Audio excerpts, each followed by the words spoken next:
Alrighty, welcome everyone. I'm Teeaboo and I am here for Haruhi Suzumiya. We're continuing the rewatch. We're watching The Melancholy of Haruhi Suzumiya 3, and then The Boredom of Haruhi Suzumiya, and then it will be Remote Island Syndromes 1 and 2. Cool. We have been introduced to the whole thing of Haruhi Suzumiya and lots of people. She's a pretty crazy girl, pretty freaking insane.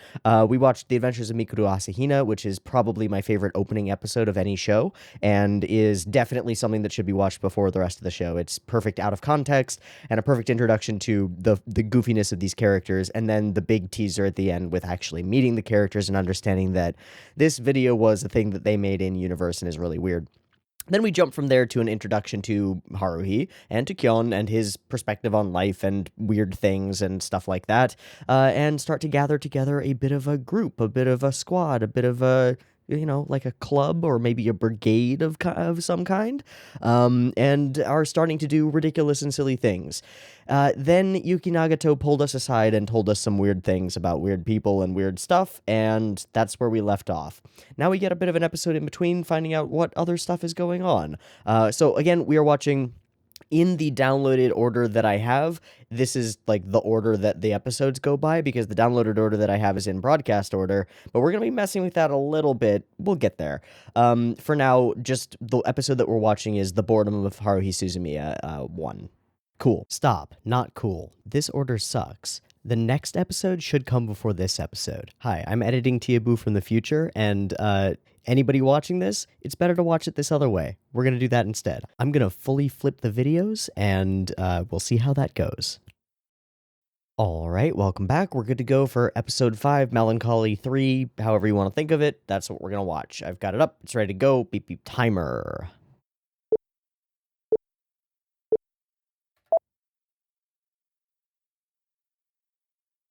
Back to the moment.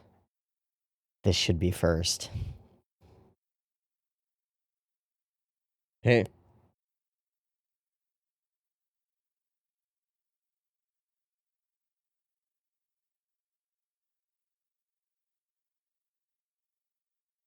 Mm-hmm. You. What?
What?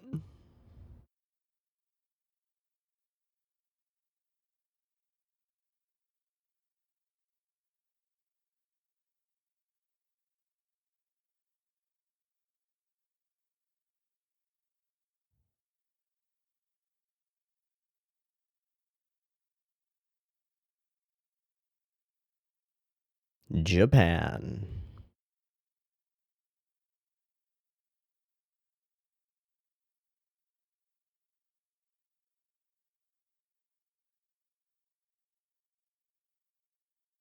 Just a girl. I love that.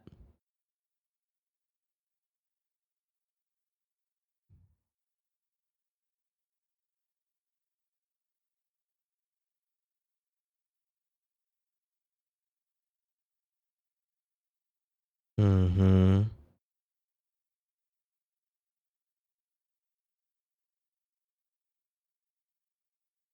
Interface.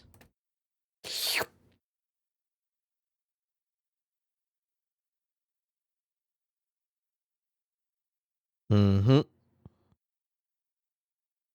Mm-hmm. What does that mean exactly? Yeah. The fuck did you just say? Okay, I believe you. What did you just say? I don't understand it. Sure. Sure. What?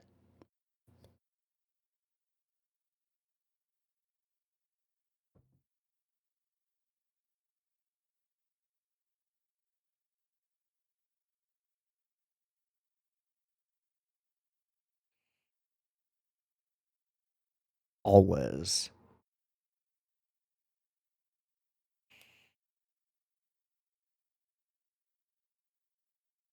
Fair assumption.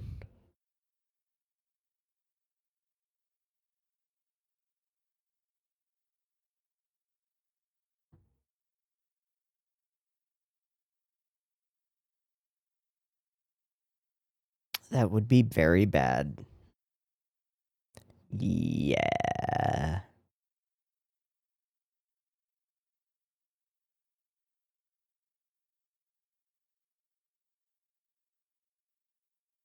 She won't believe you. Right, there are more.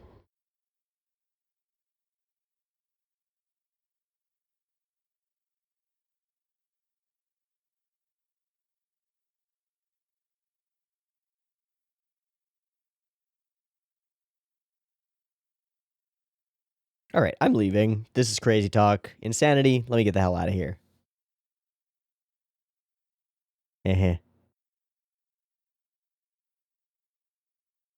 Yeah, Hyperion. Totally. For sure. Yeah, it makes perfect sense. Just a crazy chuny girl. Mm-hmm. It is really interesting that you were talking about that just a couple days ago and then it happens. That's kind of interesting. Survey says guaranteed. Don't ask. They wouldn't be mysterious. Okay. Bye.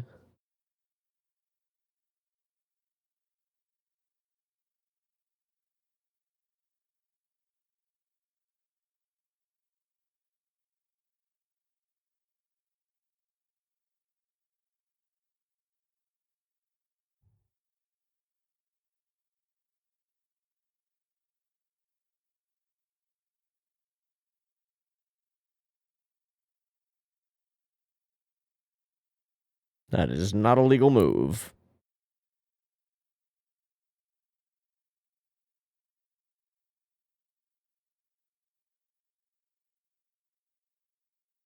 Hi,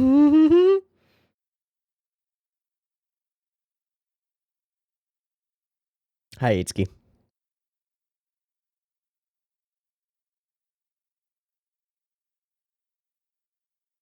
So we don't get names? Can we get names? You're not our teacher. That's a great question. Let's tell you. We don't have an answer. Whatever the hell we want. Whatever the hell she wants, more accurately. Ha.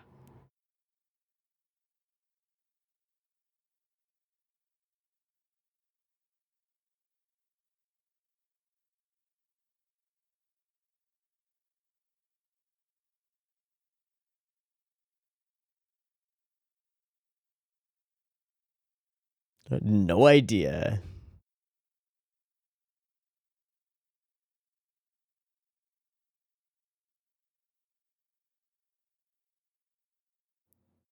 Oh.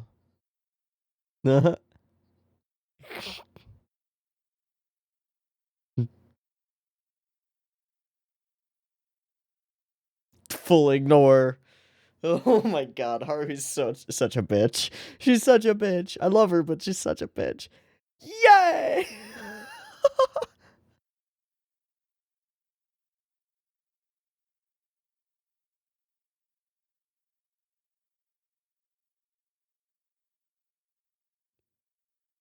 Brrr, done. Close that. Close that. Closing that.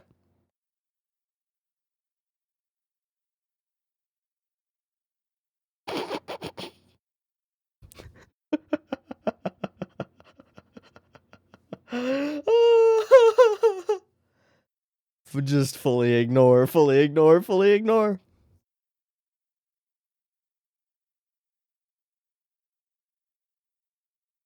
Ha.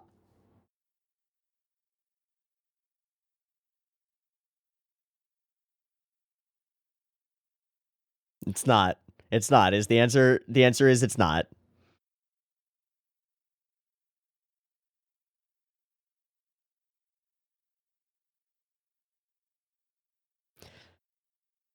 Probably blackmail.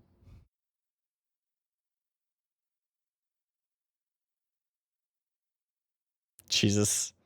Stop it. Stop it. Haruhi, stop it. Just what it looks like. Whoa. Oh, okay. All right, Itsuki. That's very fair. Yeah.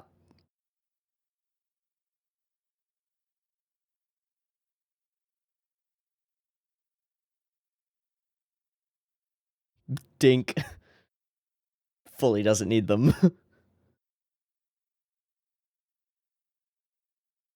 I love this angle.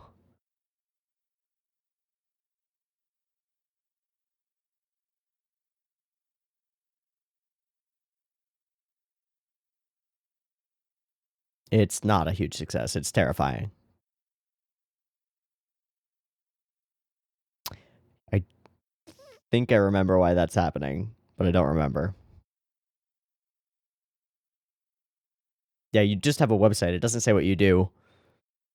Also, how is anybody going to find your website?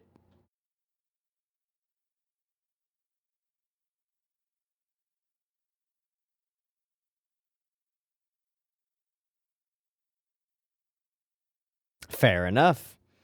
We're going out.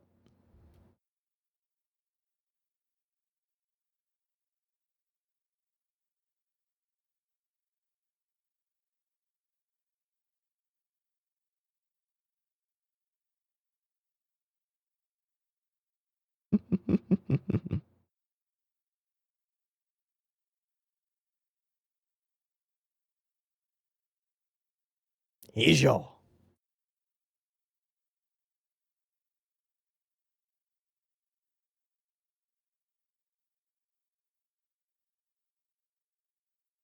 Fair enough. Huh? Oh. Oh.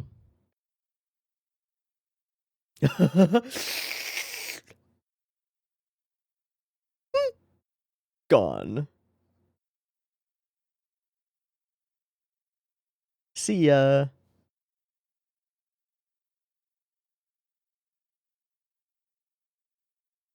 Just walk around, look for weird stuff, you know. Definitely not a date. Not a date at all. Dink! Oh no! It's a date.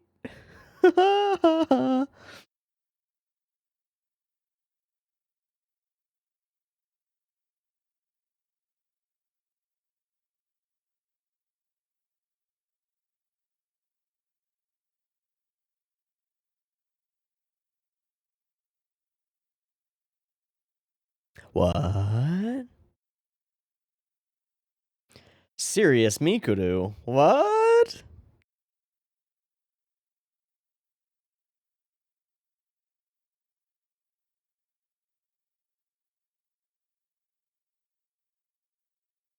Not a human from this time.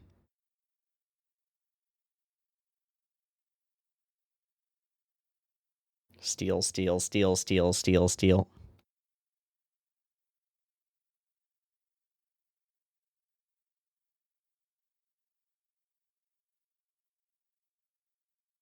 Click, click. So cool.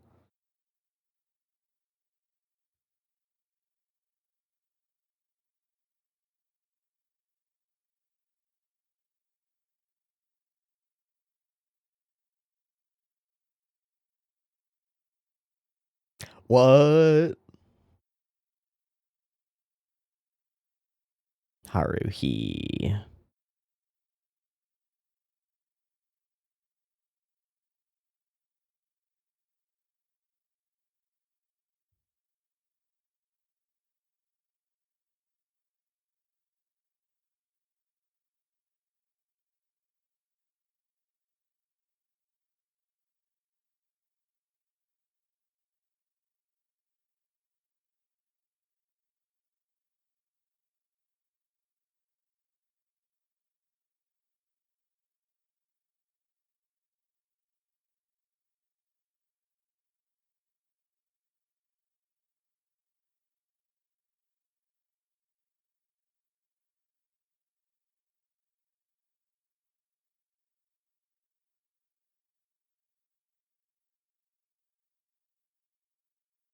So one crazy person tells you something 3 years ago happened with Haruhi, and then another one does. Hmm.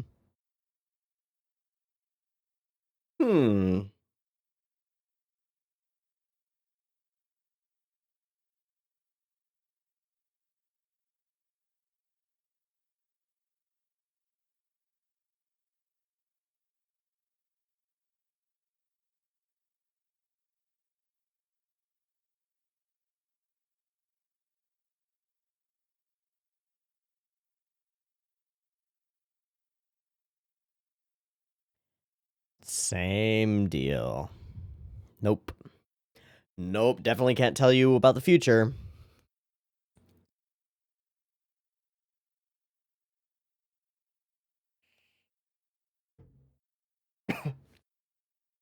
Can't influence your actions. Not really. Thanks, dude. Mm-hmm. Mm-hmm. It's all good.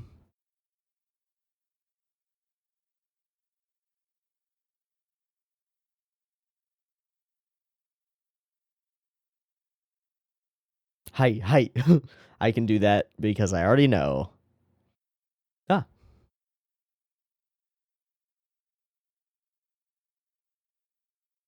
Okay.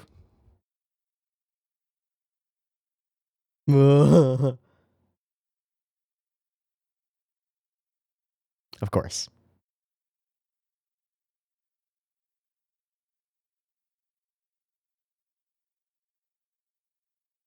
Yeah. Oh, got him.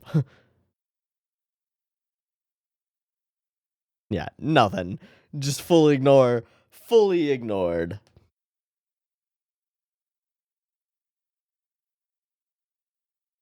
Cool.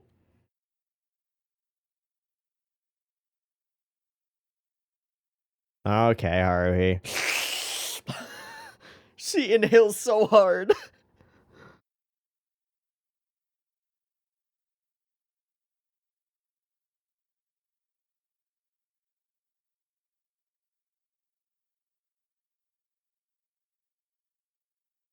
Hell yeah.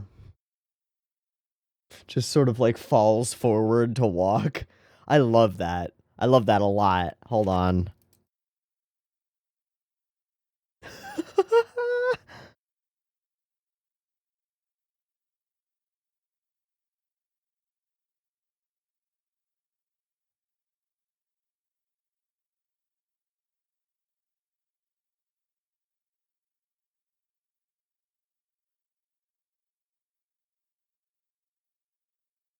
Move, move, move, move, move, move. Lock it.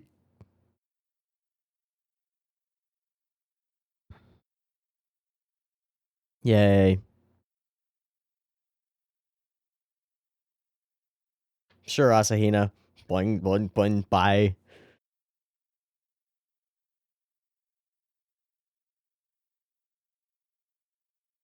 See, I actually did fully discover two very interesting things.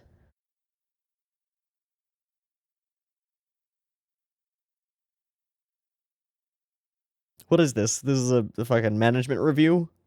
Come on. Ah, indeed.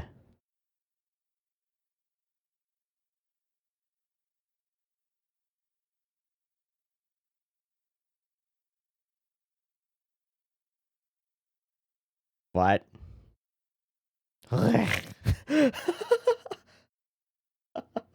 Hmm? Tori? The blue bird with a Liz? Okay.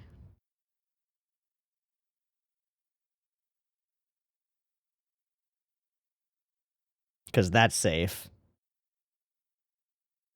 Hi. Of course. Took you long enough to ask. Ah. Super true.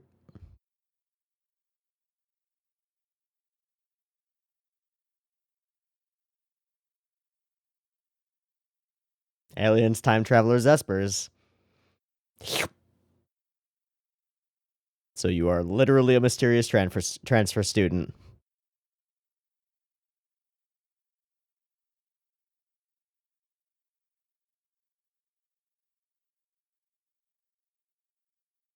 Indeed.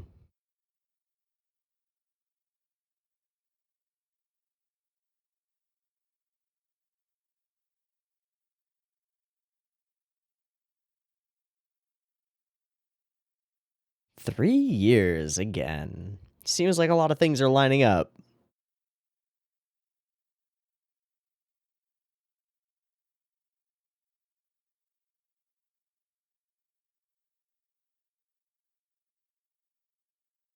Mm-hmm.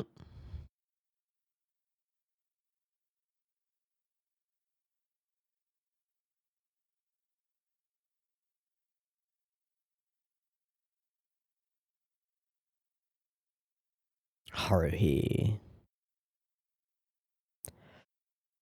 Literally God.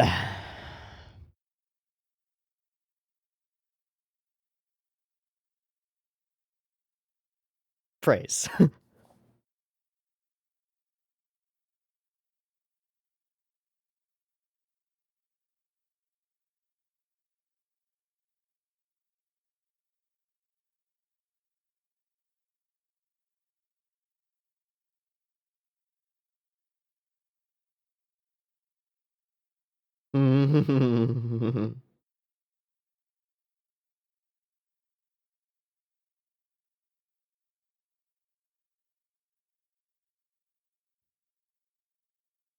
Can't let her get bored. A sec.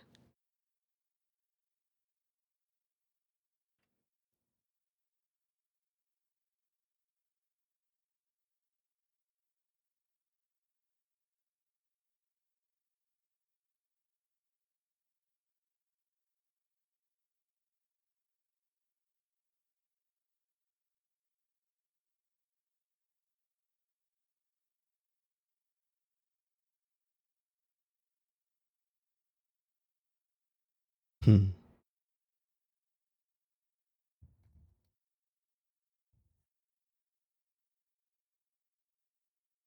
Mm-hmm.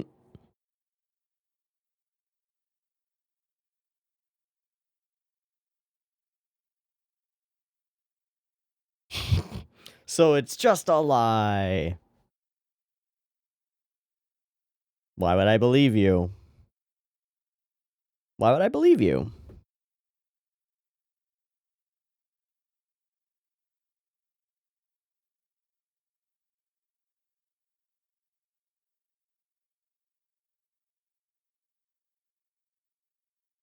Hmm. Hmm. Completely order. Oh, God.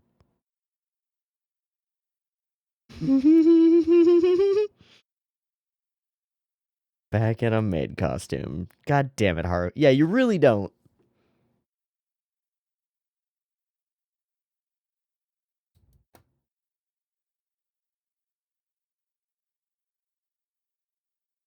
Hmm.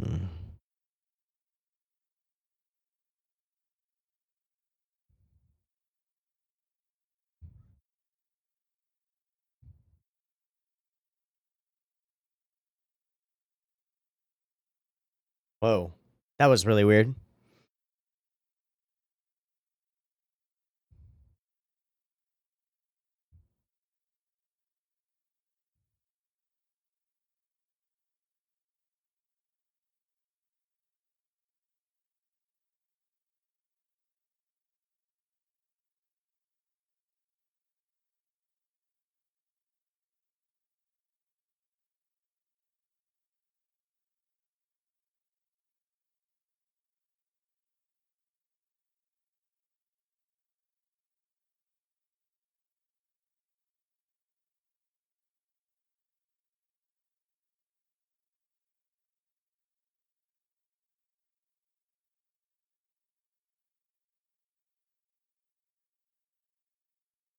Boom. Okay, a lot more makes sense now, sort of. Or doesn't, sort of. How do we talk about this? I love all of the direction and shot composition in this whole Yuki explains things sequence. It's so insane and weird. There's this fuzz filter over everything that makes it look grainy like old videotape. And then all of the angles have this weird, like, slight warping going on through them that gives them this strange, ethereal, weird vibe that's really cool. I love all of these insane. They're not even like fisheye lenses or wide angle lenses. They're lenses that physically don't make sense, that are just utter insanity, and that's super cool. I really like this mode of explaining things where we get the physical dialogue going on as Yuki explains what she thinks in a very simplified way for Kyon. And then we get these flashes of text on screen that sort of warp and shift and stuff. And it's if you just watch through it the once, it's too much to actually grasp a hold of, and it doesn't really matter. It's interesting stuff, but it feels kind of similar to the way that we get shots of overloads of information in Lane, or shots of overloads of information or flashes of textual information in the middle of dialogue in Ava as well, but especially in Lane. And I wonder if it's really, like, directly intentional to be ripping Lane for that. I feel like it probably is. It's just such an influential piece. Then there are all these really freaking cool shots, like the different reflection in different eyeglasses from Yuki, still sticking with the strange color scheme, the strange lighting, all of that stuff. I wonder if this is hand drawn. It might be. It might be. We saw some stuff like that in that was in Gosenzo-sama, where the whole sequence of that stuff is all hand drawn.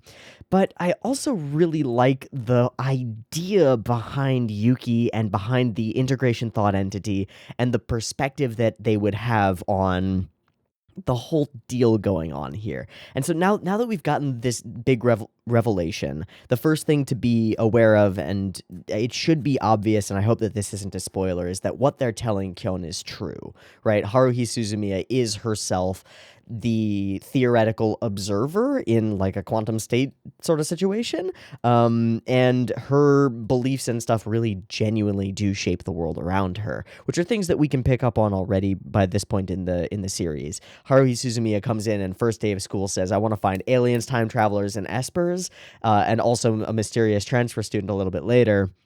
And we immediately acquire an alien, sort of, a time traveler, definitely, and now an Esper who is also the mysterious transfer student that Haruhi was just going on about. It's like, okay, starting to believe, starting to understand. But there's enough questioning to it that you really do wonder if all of these people are just mildly insane. Itsuki refuses to show his power in any way, so it's like, okay, well, maybe he doesn't have any power. Maybe he's just lying. But now we've got 3 like lies that all coincide, telling us that something drastic changed 3 years ago, that Kyoani is somehow the key to it, and that Haruhi is at the center of it. It's so like it's all meshed together. That's really cool. The one thing that doesn't work is the episode that we just watched, the previous episode. It doesn't work in this time, in this order. It really doesn't, and I think it should be right after this episode, I think. So that's a weirdness. That's a bit of a weirdness. Okay. There are some other things that I want to mention and talk about because they're interesting from a mode of viewing the world sort of situation. Without understanding, quote, Haruhi is a god sort of situation going on here. Without understanding that, Haruhi is still, as a human being, very interesting to me. And I mentioned it before in our previous video, but I find her ability to bend people to her will just by sheer determination and just like, I'm going to do this, you're going to do it with me, let's go, works. Like, it works in real life. Try it. It's insane. It works. No, I mean, only to an extent, and other people are completely conscious beings that have their own ability to make choices, but gosh, it is crazy how much you can pull other people into your wake if you just say, I'm going this way, come with me. It's crazy how often it works. And we call it charisma, but I don't think that it is. I don't think you need any kind of innate, like, being charismatic to just make a choice and tell people that you're going to do it and have them follow you. It's weird.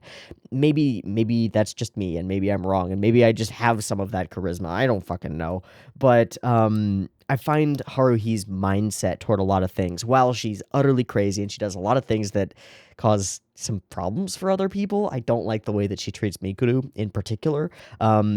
She's still really fascinating and kind of has this attitude toward the world that I really envy almost, that I want to embody more. And that's crazy from an insane anime character who was just revealed to be somewhat a god. Nothing like it in the world. The grounding of it in physics and an understanding of the world, of the sci-fi world, right? We're not talking the reality of actual quantum mechanics or quantum physics. We're talking about the sci-fi idea of quantum physics. It's all really well grounded in that sci-fi lingo and that sci-fi understanding of things.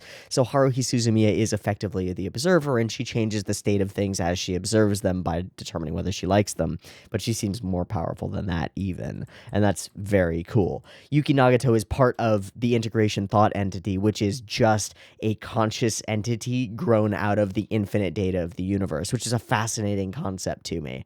And then the idea that humans are somehow slightly different in the way that they address and process and comprehend and store data, and are developing, and that could be interesting and like useful to a higher order life form that's data based, makes a lot of sense to me in a weird way, and in a way that I like to think about.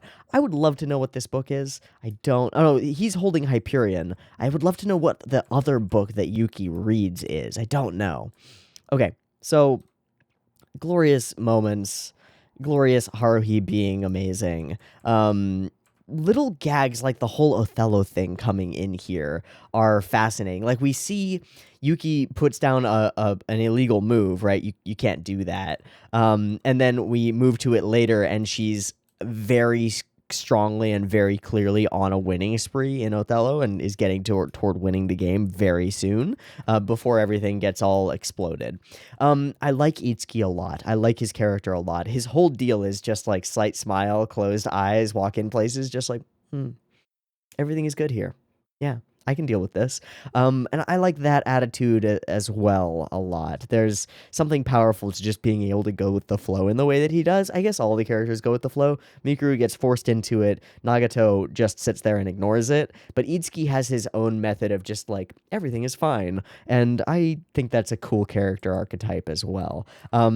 It creates a bunch of different dynamics between these characters that I think are really good.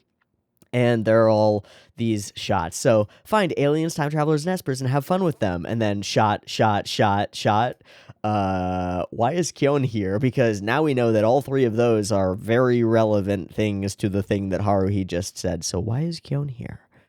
Weird. Well, he is the chosen of God, the chosen of Haruhi Suzumiya. Weird. Why him? what's important about him? Nothing. Nothing. So why is he here? I don't know. It would be spoilers to say. Cool. Horrible things being done to Asahina as usual. I do love the animation on basically every scene where Kyoan runs out the door. We get this shock blur. And then this is just so fun. And then we come to the outside. Bam! Boom, there. Super fun. And then we do the same thing a little bit later, and it's just as good. Where's that from above angle? Yeah, this one.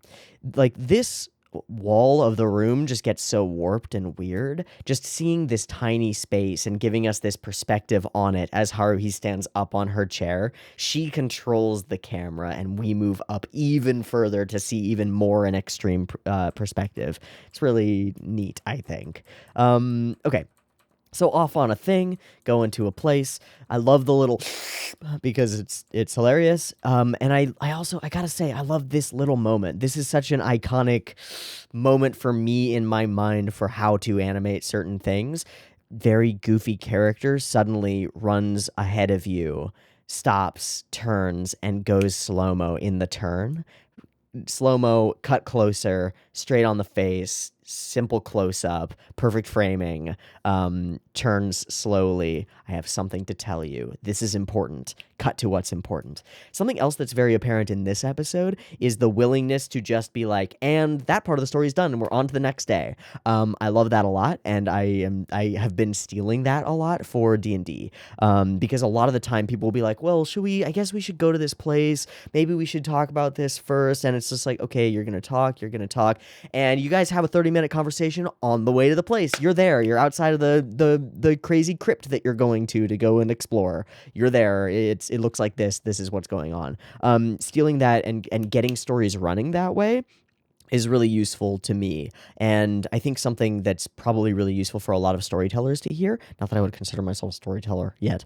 I'll get there one day. But you don't necessarily need to glue everything together. You can just be like, and time passes, and we move to the next thing that's important that happens, especially when we're eventually ending up broadcasting this in an achronological order, so it doesn't really matter. What matters is the information that we're able to obtain and the way that it all fits together, right? So that's really cool. I love the moment where she talks about it as being a part of animation, and we get this scene of a leaf floating down a river. But it's got jitters in it that, like, it stops and it doesn't quite animate all the way through. It's really cool. And then big warped perspectives. This is just, there's so much mood in this. We've got Asahina going like, it's like this, and Kyoan going like, huh? Huh? What? It's cool. It's so well put together. And so simply put together. Again, I lose myself in this show, even though I know what's going to happen, even though I'm not like waiting on bated breath for each revelation. I'm still sitting here enjoying the way that they flow. Minus last episode should have been after this episode, I think. Maybe it should be after the next episode too, but I don't know. Gosh, the choice to just do cool shots is so powerful and so valuable, right? This doesn't need to be a cool shot. It doesn't need to be. It can just be Yuki walks into library. Done. Instead, we do a cool shot. Why? Because it's fucking cool. Because Yuki sees this place as infinite information, right? We're getting inside her mindset and understanding that this is an infinite library of glory. Not infinite, just a library. Just normal. And I love the body language of Yuki Nagato. This scene where she turns and sort of just like leans, doesn't walk like a human, walks like no human you've ever seen walk, just sort of leans forward until her legs kind of have to keep up and fall and catch her. Kong, kong, kong, kong. Utterly insane. Escape from the school. I wonder what that is. I don't know what that is. He's reading some manga. Fuck it. And he falls asleep, of course, and wakes back up. Don't know what Yuki was reading. Doesn't matter. Away we go. Thanks for listening.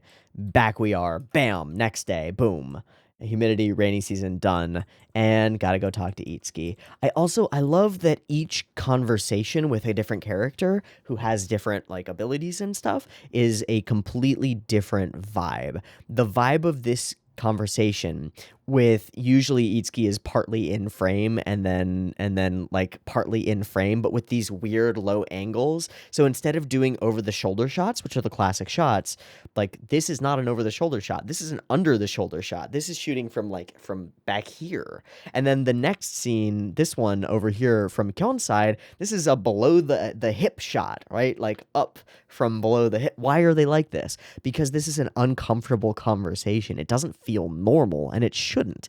Between those two, I mean, we're not doing an immediate cut between them, but we're breaking the 180-degree rule, making things feel even more off and wonky. And we do that differently for each one. We use all the filters and the crazy stuff and the warping things and the impossible scenes for Nagato's explanation. We use a lot more, we use some like warped stuff and like that warped image that we saw before, but it's a lot more straightforward when Mikuru is telling us things. And then when Itsuki's telling us things, it's normal but uncomfortable. It's weird. And we get shots like this that show us this is just the cobblestone, the pavement floor, right? But it's got a mood to it. It's something. It's weird. It's different. And it's really cool. Cool. Have defined such a being as God. What is this framing? What is this with the table behind it? And how do you come to this as a choice? How do you come to the opposite of what you would ever do? Why would you ever frame a character's face from above so that it's a weird downward angle and he feels small and squashed, and down at the bottom of the frame with this heavy object above him sort of squishing him down? And it's sort of like, this is thinking way too much into it, obviously, right? But you can do that with pieces of animation because sometimes it works. Haruhi, three individuals surrounding her, all pushing down on Kyoan, all a weird weight that is now kind of on his head, right? Like, there's weird shit like that throughout the show with thoughtful framing that's maybe intentional, maybe not, probably not, but really cool. I think it's super neat. I think it's super duper neat. And we keep going to these above shots, below shots, going as extreme with the angles and perspectives as we possibly can to create a really weird vibe for this whole conversation, and a really cool vibe. It's super neat. And then off into ED land we go.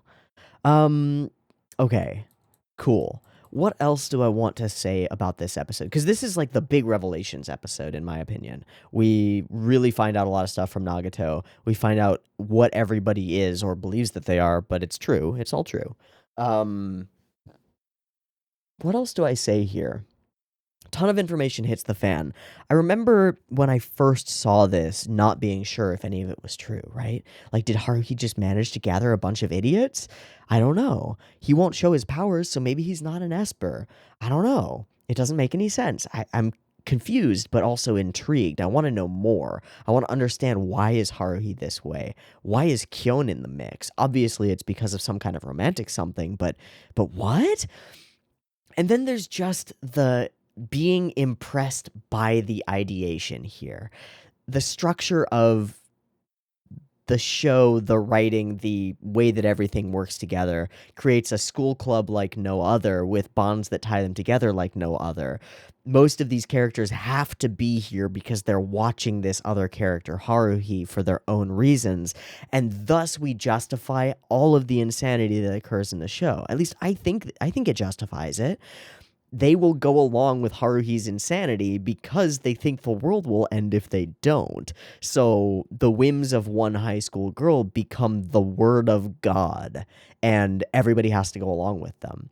I don't know of any other like semi-slice of life shows that have quite the same kind of a justification going that forces the other characters into it.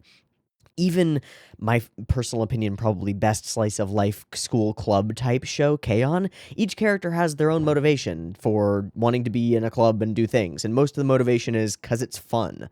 That's not so for SOS Brigade, and so there's tension around what Haruhi wants to do, and we end up doing things that we don't necessarily want to do, but we feel like we're forced to because of who Haruhi is and what she's capable of. So there's a lot more possible angles to come at things because not everybody wants to be where they are when they're there. And that's so neat and interesting and different and weird. Yeah, I like this show a lot. I like the storyline a lot. Usually when I think of Haruhi, I think of it as, like, it's really well directed. It's really well put together. The art is basically impeccable, by which I don't mean that it's hyper impressive all the time. I mean that it's impeccable. Like, there's nothing that I can impeach about it is literally impeccable impeach. There's nothing I can point to and be like, that sucks. Because it's all really good, and it's all woven together in a really cool way. I don't know, man. This is fucking special. It's fucking special. Okay, cool. Give me a sec. I'm gonna look at some order stuff and then decide what episode to watch next. I think we're gonna watch an episode or two more. Because I wanna go through Haruhi fast. I don't want this to take up like multiple months on the channel or anything like that. I want to get through these fast. So we'll watch at least one or two more. But let me see which is next. But we're going to be messing with that a little bit. We'll get there. For now, just the episode that we're watching is The Boredom of Haruhi Suzumiya 1. Cool. Let's watch it. Let's Haruhi. I've got the episode up, 2 versions, picture-in-picture, description, timer on YouTube, beep beep timer, let's go. I'm really trying to shorten that part down a lot.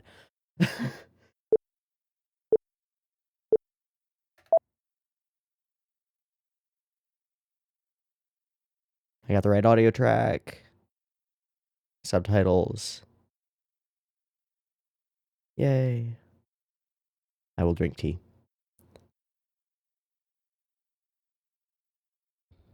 Oh yeah, what's his fuck is here?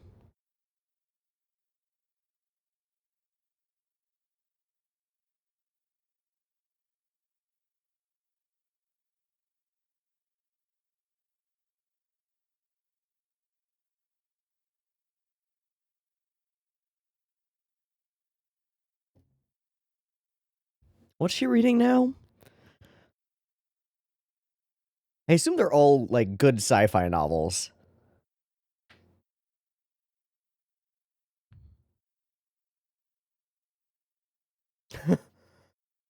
Fuck. God damn it, Haruhi.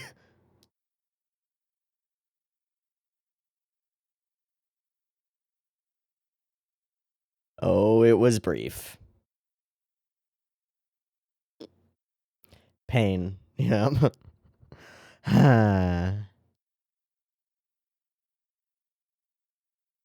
Let's baseball.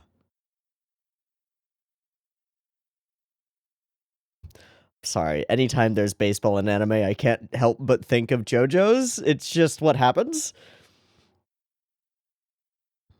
Let's baseball. That's a baseball.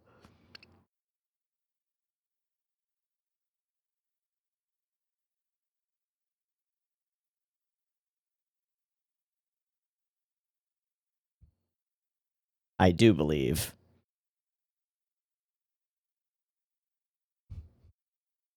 I love that outfit.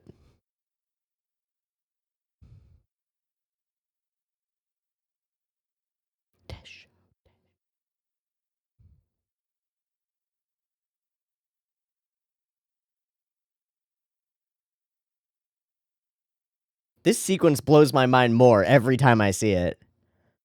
I've gone and rewatched it in the last week a couple times, and it continues to blow my mind.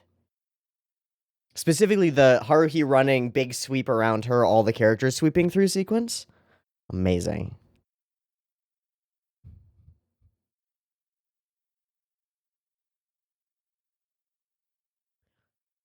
So freaking animated. Black and red. Beautiful. Beauteous. Hmm. Hmm. Huh.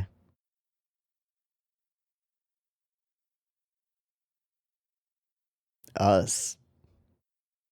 Us.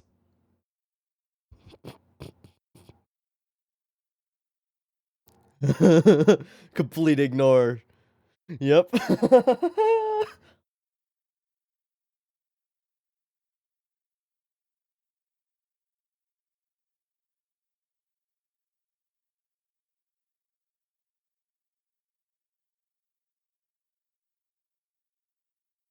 Yeah. Chansu.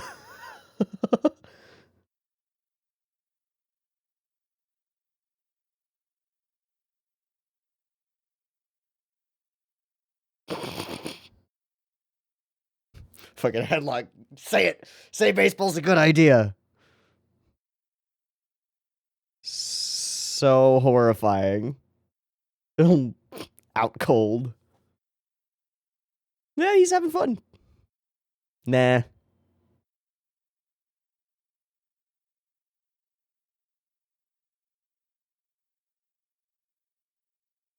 Fair point. Yeah. Yeah. I was so worried about that.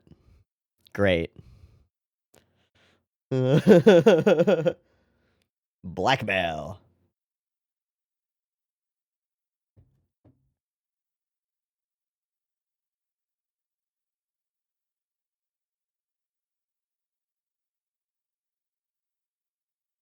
Yep. Yep.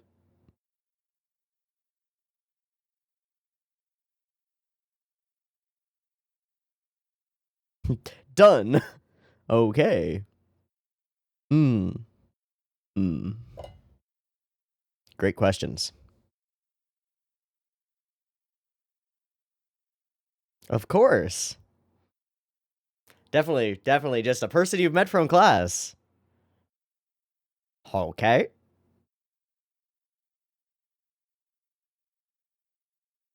Yeah, we've only got 2 days.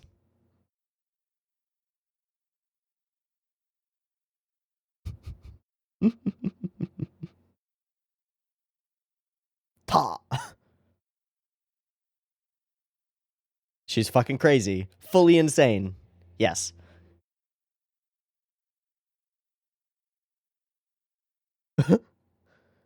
No. No.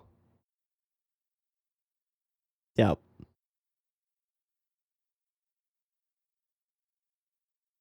Why am I in a nurse's outfit? Ooh. Done. Okay.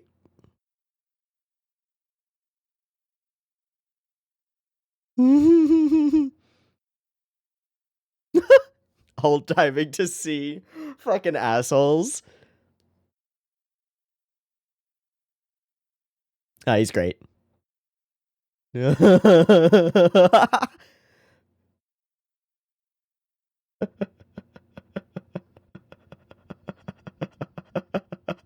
Oh, Mikuru. Oh. How can you do this?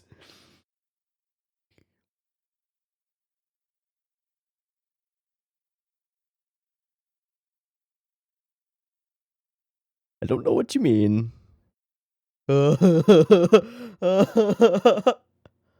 Arr. Get the fuck out there. You heard the lady.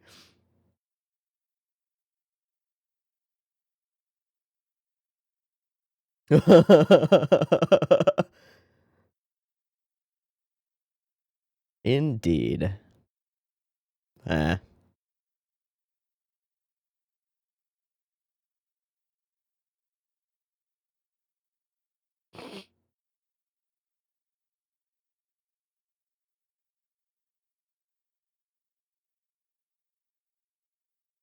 Not a good move. Let's not fuck with the weather. Forever.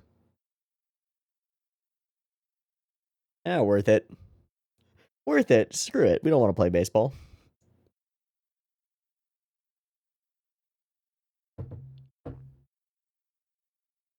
Wapow!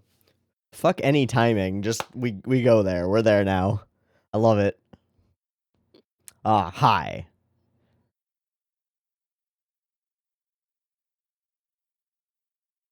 Hi to the hi Tani. Okay. Okay, Taniguchi. Chill your shit. Chill your fucking shit, my man.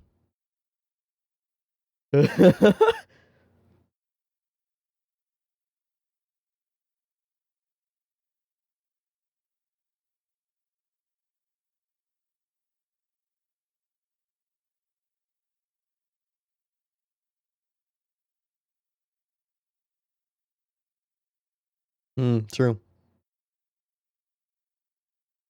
Mm-hmm. So?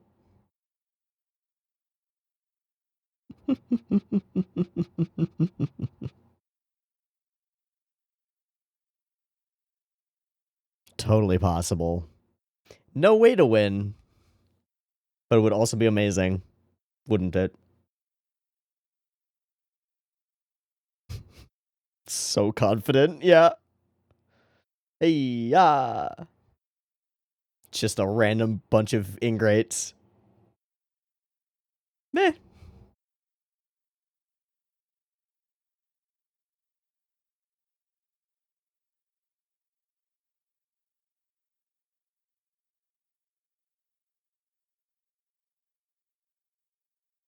A little bit. Eh. Yeah, but they really didn't.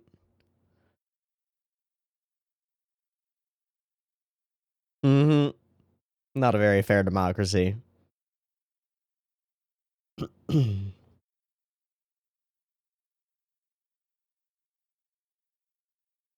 Great.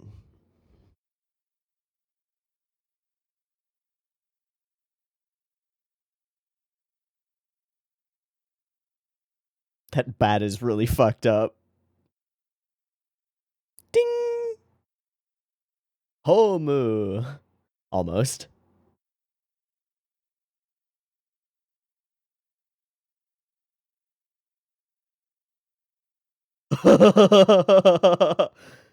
Hmm. Oh no. How dare you?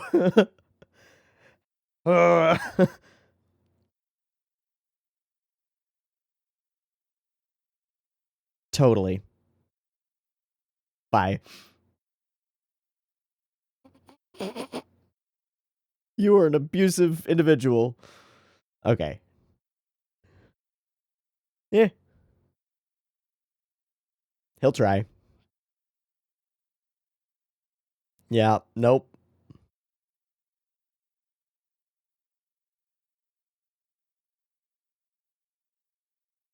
Real pitcher. Real problem. Really trying.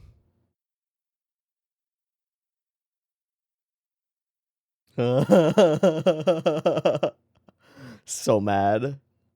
Sure. We can certainly try.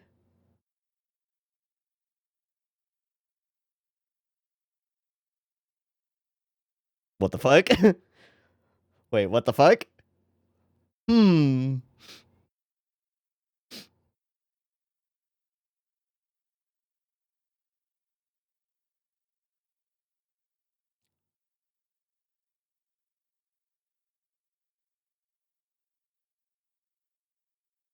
Lots of solid baseball animation. Yuki, no, go get the ball. Okay.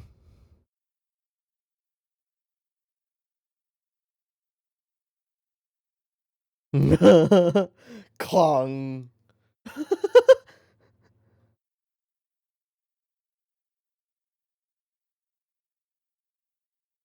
That was a great play.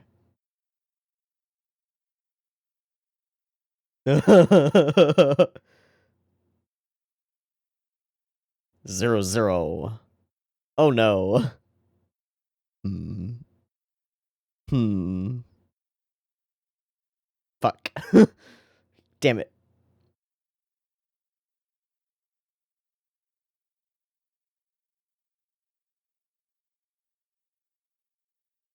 Oh my god.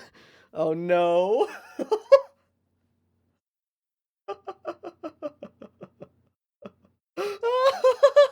Everybody just heads bow, like, oh no.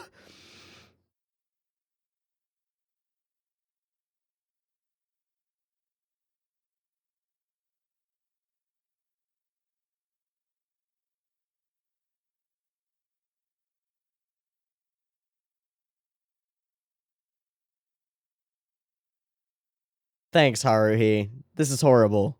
Please stop doing this. Nope.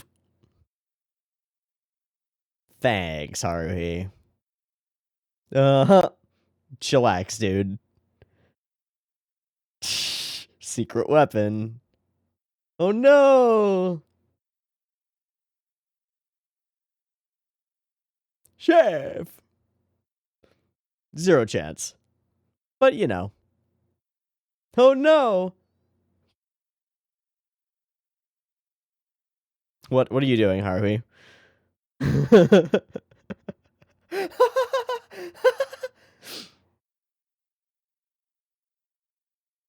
We did not.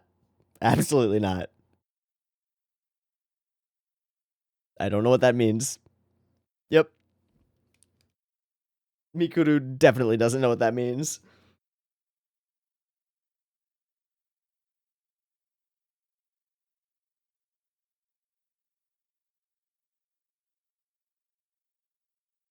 Is a squeeze a bunt? Is that what a squeeze is? I don't know. Okay, bring it in.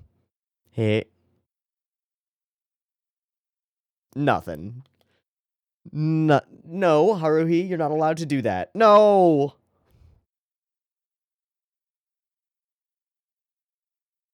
Yes.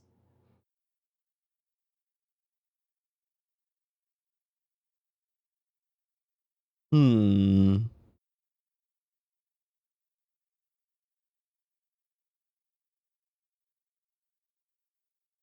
Nani?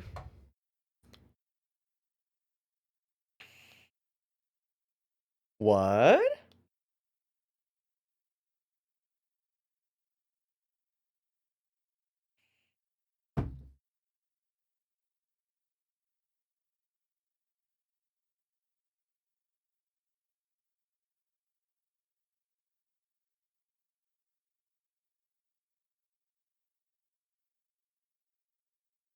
What? Great shot. Crushing. Mm-hmm. Mm-hmm.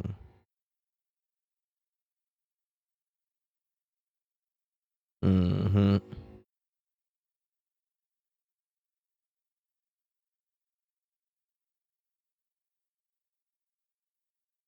Fuck.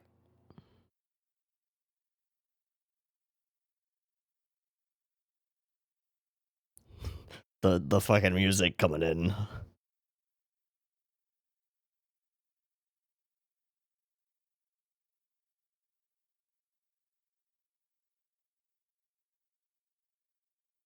Go, Kyoan, go! Hell yeah. Sugoi!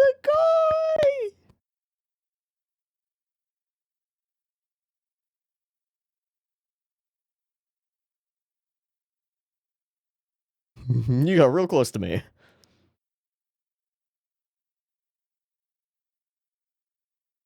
Hmm.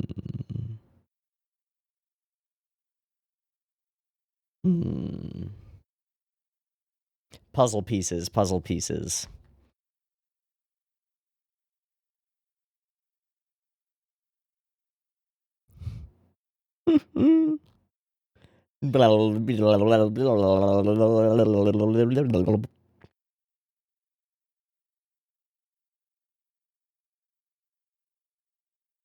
Ha.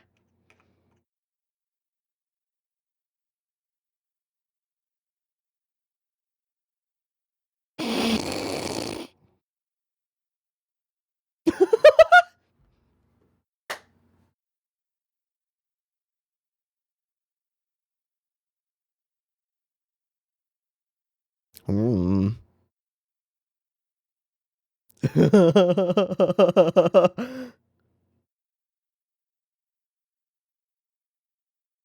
Yeah, just smacking homers.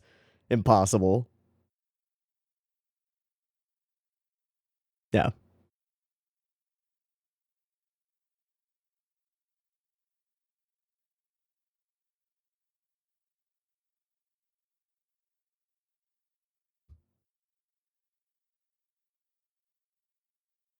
Hmm. Hmm. No.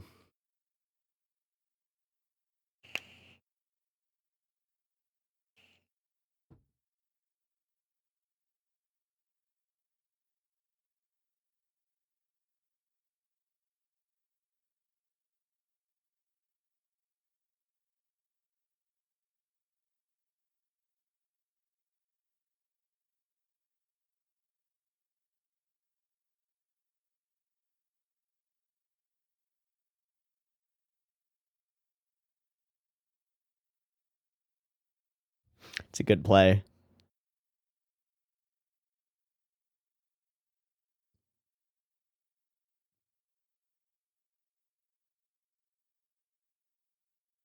What?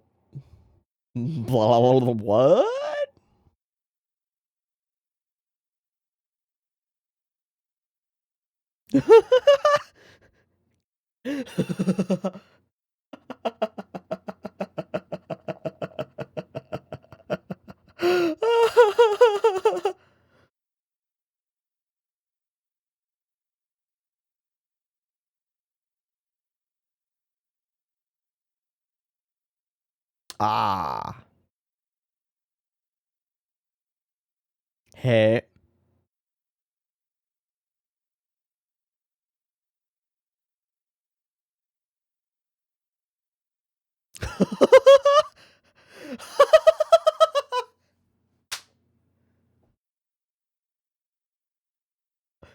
Just a little bit.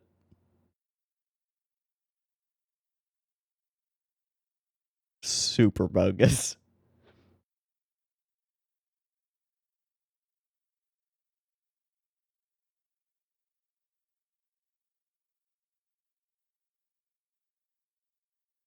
Hmm.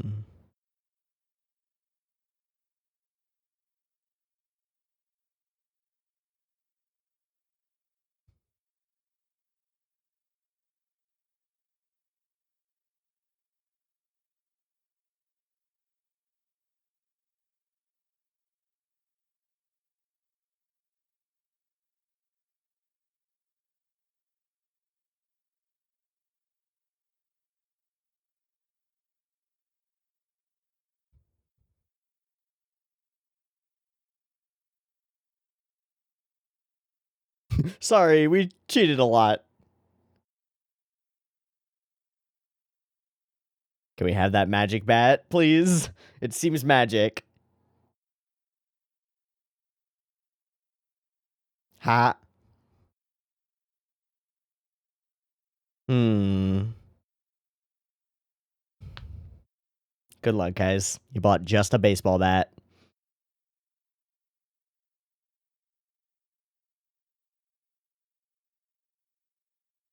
Back to it. Different outfit. Oh, fuck. God damn it. Please, no. Stop, stop, stop, stop, stop, stop, stop, stop, stop, stop. Haruhi, no, no, no, no, no, no, no, no, no. No, no, no, no, no, no, no, no, no, no, no, no, no, no.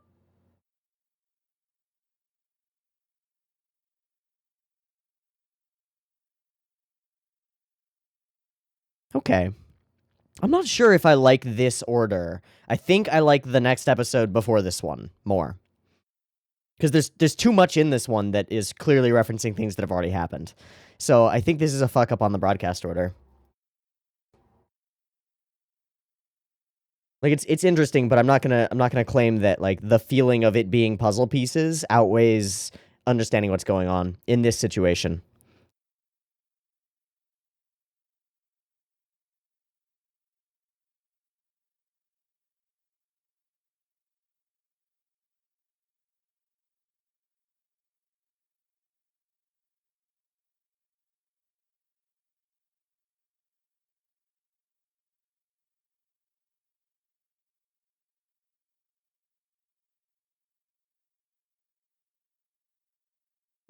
Concerning Tanabata.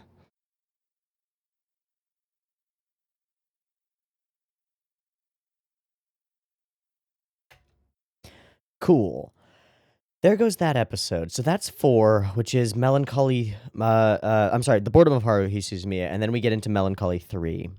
Yeah, I said it as we were coming out into the ED. I think that this might be the one place where I don't like the broadcast order over chronological. And oh shit, what the fuck did I do? Okay, I know what I did. There we go.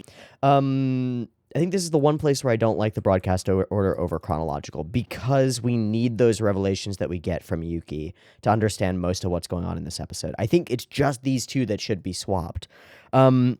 I still think it's a very entertaining episode. We get more of the impression of Haruhi's utter insanity and the way that she again bends the world to her whim. We don't get the full explanation of what, if anything, is going on there, but we do understand her more as a character and understand what everybody else is having to deal with when she's around.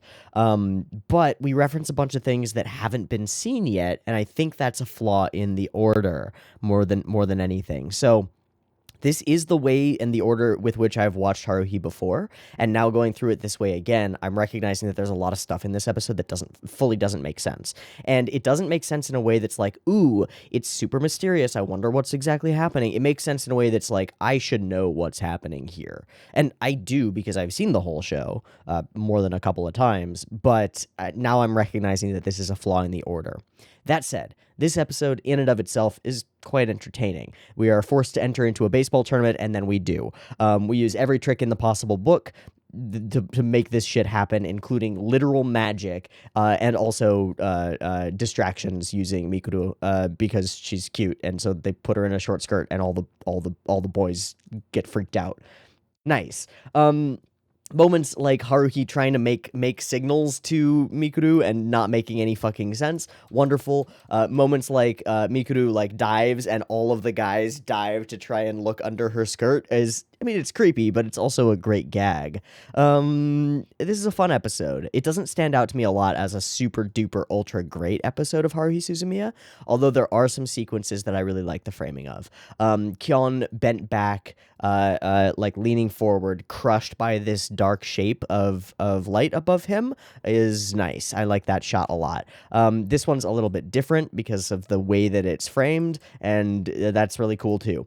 The actual baseball animation and stuff is very fun, and there are a couple of moments of really solid and fun gags, like the bat works on its own and they can't figure out what's going on, or the ball goes in impossible directions and they can't figure out what's going on, and we set up those repeat gags to make a fun time happen. It's really entertaining. Regardless, I don't like the position of this episode, but I do like the episode. I think that's my take on it. Pretty simple, pretty straightforward, pretty quick. Bada bing, bada bang, bada boom, done. Let's move on to the next episode and confirm what I think in my mind, which is that I think that the next episode that we watch should be before the episode that we just watched. I think. But, you know, everybody's going to argue about Haruhi watch orders, and I don't care that much. Cool. Let's move on to episode 5, which will be The Melancholy of Haruhi Suzumiya 3 is the episode title. Give me a second to do a breaky thingy, sinky thingy, back in a second. Peace. All right, welcome back. I went and consulted some watch orders. Next up is Remote Island Syndrome 1 and 2, and it's a two-parter, so we're going to watch both of them. Just going to breeze through them for today. I remember these episodes. I like these episodes. I don't think they're super ultra mega plot relevant, but I like them, so let's watch them. I've got Remote Island Syndrome 1, which is listed as episode 5 in the broadcast order, or episode 6 in the broadcast order. Great. Let's watch it. Beep beep timer. I screwed up again and left the audio track. Beep beep timer.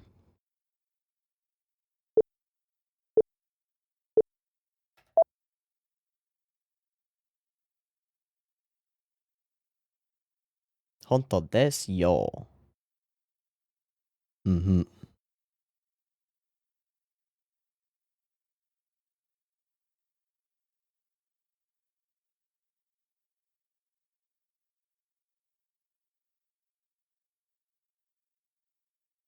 Mm-hmm. Mm-hmm. Mm-hmm. Mm-hmm. Yep. Yep. Closed loop, closed circle. Exactly.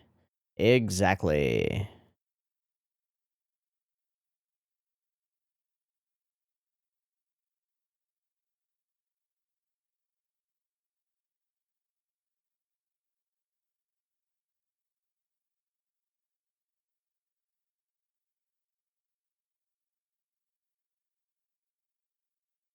I am.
We live in a world where truth becomes fiction.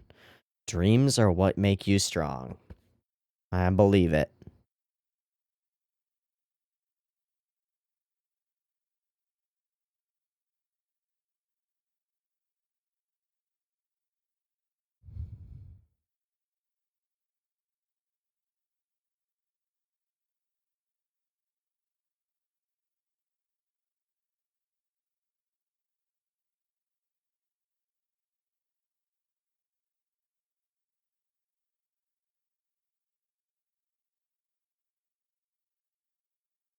Mm. Mm.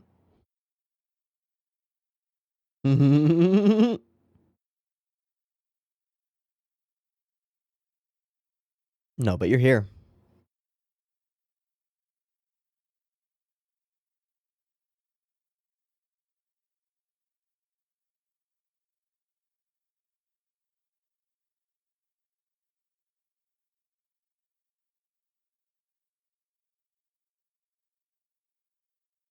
It's a lot of money.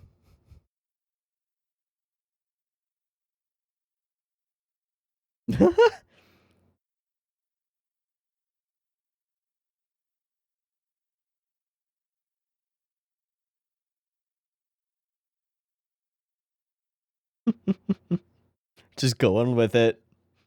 Smile and nod, smile and nod. Yeah, definitely not.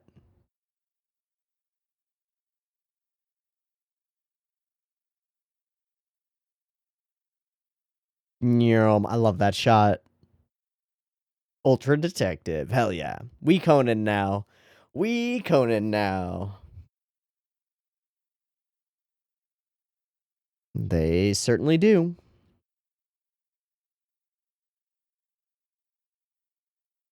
Precisely.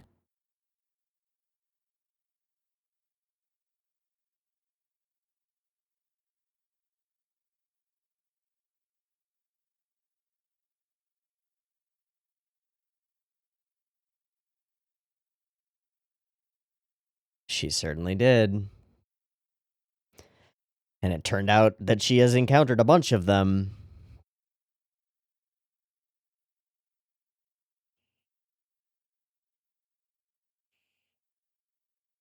No, no way.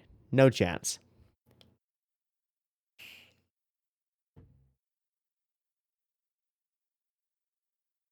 Indeed. Very suitable.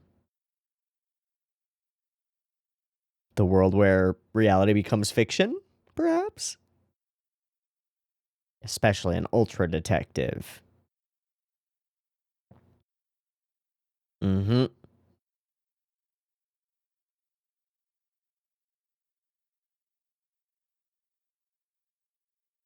No. Oh. Ultra Detective Suzumiya.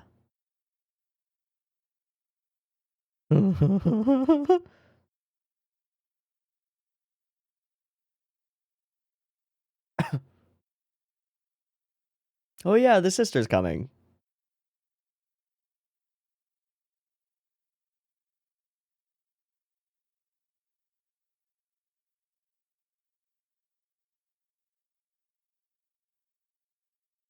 Nah.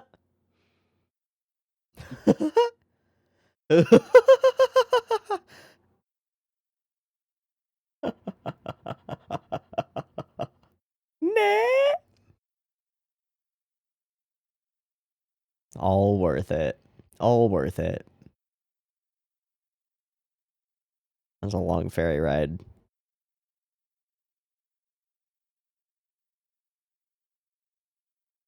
Whoa. Remote Island. A mystery.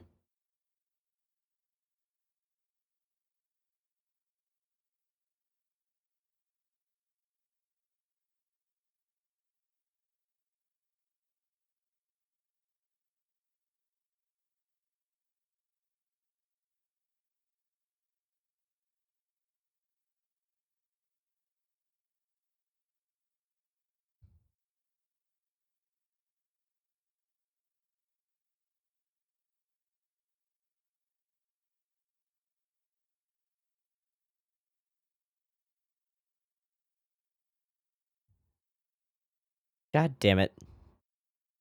Of course you do. Nice. Indeed. Oh, buddy.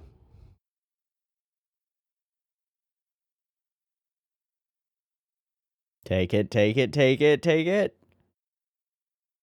Damn it. Damn it. Damn it. Fuck. I can't hold all this juice.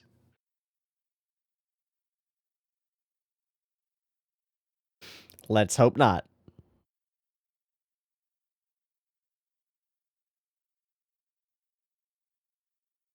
No worries.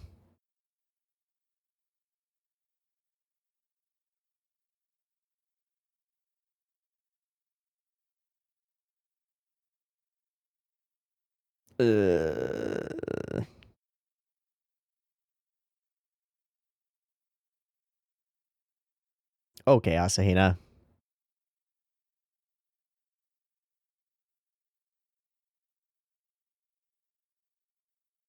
Nope.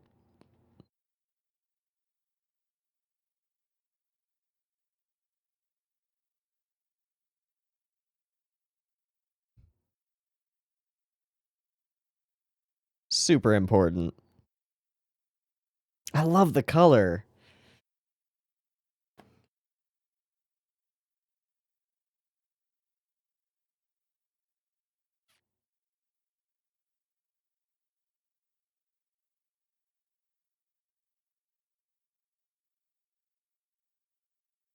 We don't have a brigade code, Haruhi. We really don't.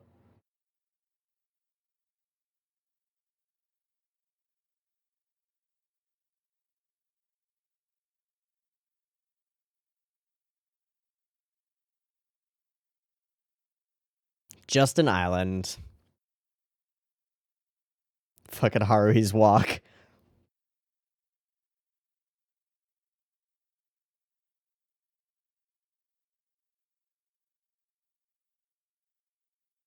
Oh, hello. Welcome to a detective story. We're introducing possible suspects. Indeed. Mm-hmm. Mm-hmm.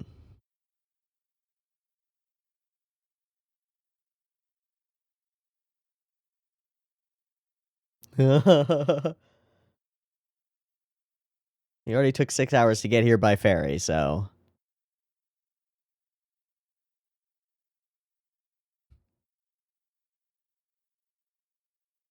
It's perfect. Yeah, Miku was just like, okay.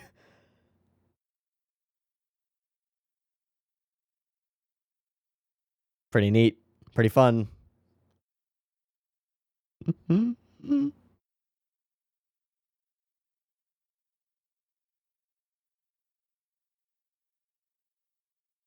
Oh.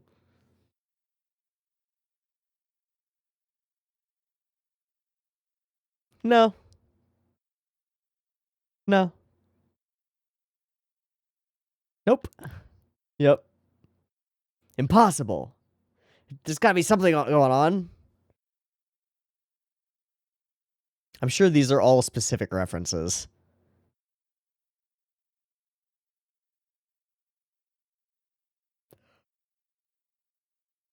Oh, you take it.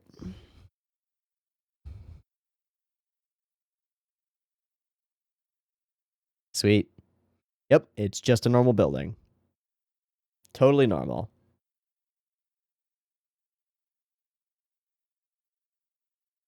Hmm. Hmm.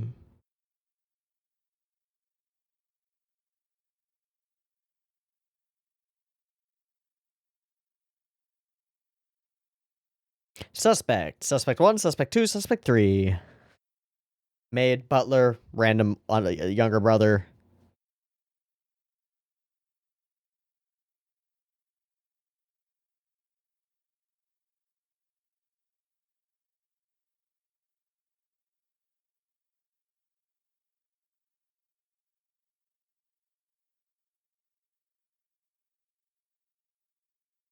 Totally normal rich dude.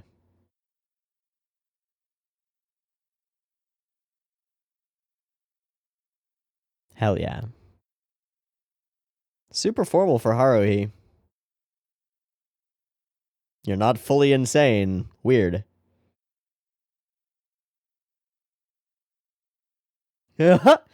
Putting it on.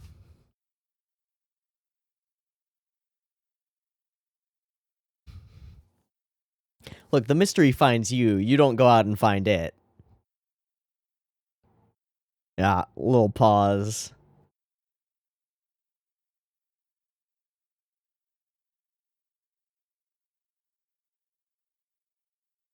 Ooh. Nope, no Indian burial grounds. Just a deserted island.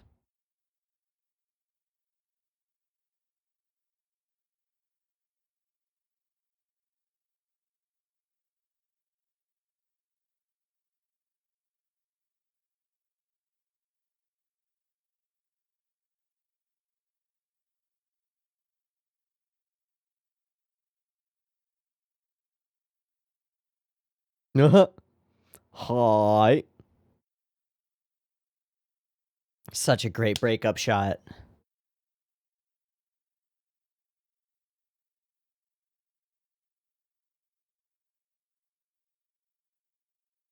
Most definitely.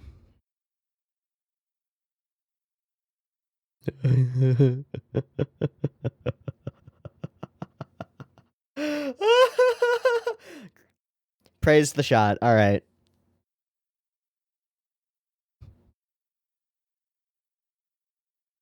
Huh?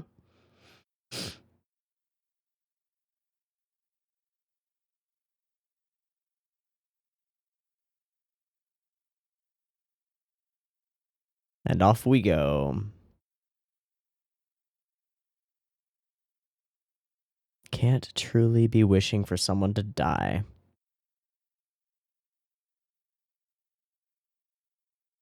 Of course.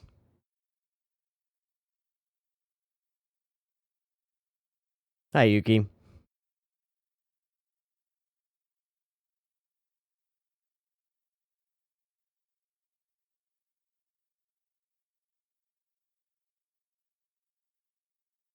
Otherwise, the world will end.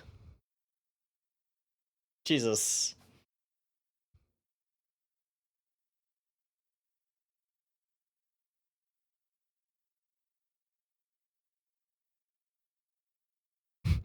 Which one's the beach ball?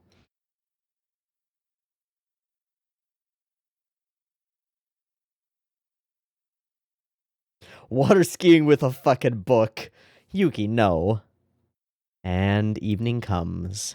Dinner is delicious. The chef. Okay, the butler is the chef. That's 2 on Clue. Oh, oh, oh. That was a great animation of fucking great.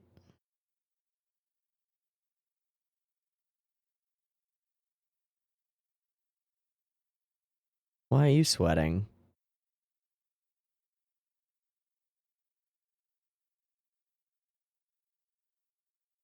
It wouldn't be a school cafeteria. Hey, Hanabi.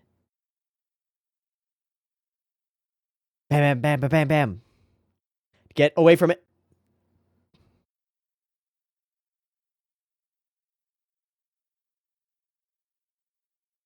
Full advantage.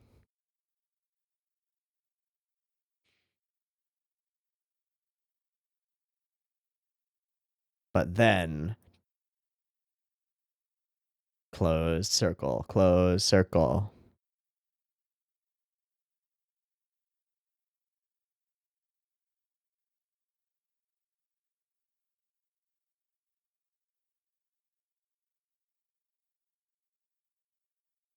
Totally. He fully invited us here. But that's perfect. He'll be gone soon. Isn't this what you wanted, Haruhi? I love the background. I love the tiles. It's just cool. Cool design.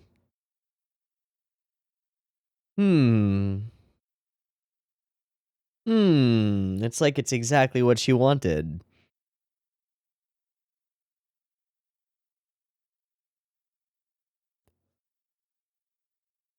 Oh, yeah. You're stuck. Super stuck.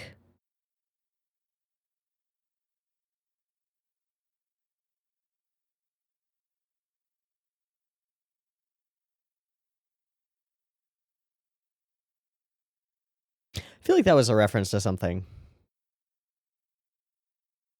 Maybe just the general aim for the ace. Everything looks like aim for the ace reference? Probably.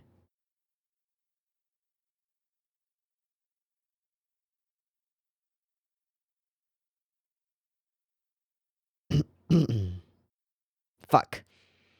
Fuck. God damn it. Oh, he's still alive, right.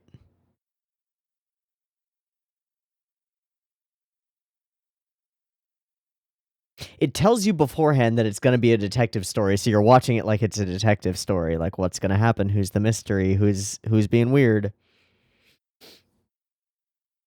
Well, that's weird. Sure.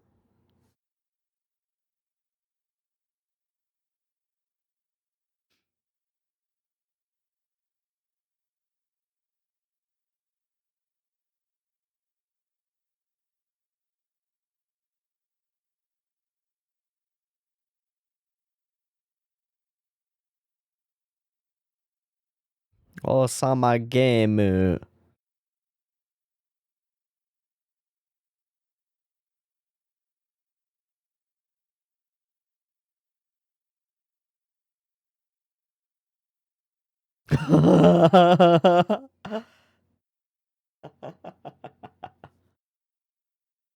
Identical.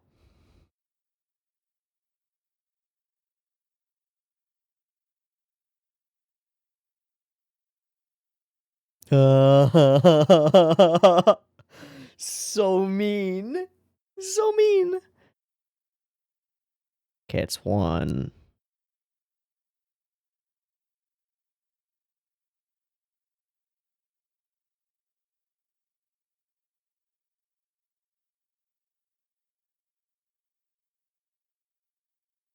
Damn Typhoon. Typhoon's still here. Fucking hell. No warning? Come on, Haruhi.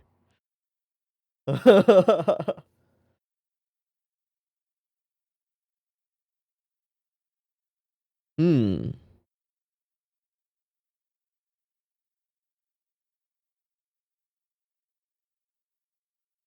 Oops.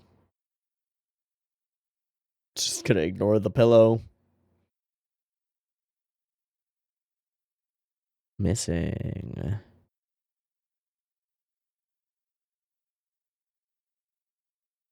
How could he be missing?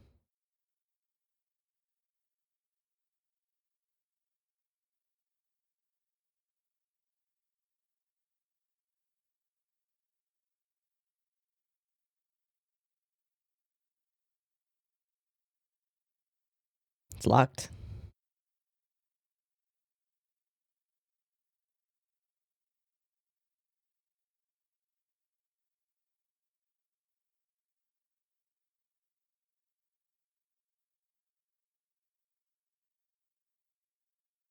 Detective mode on. Wow, wow, wow, wow, wow, wow.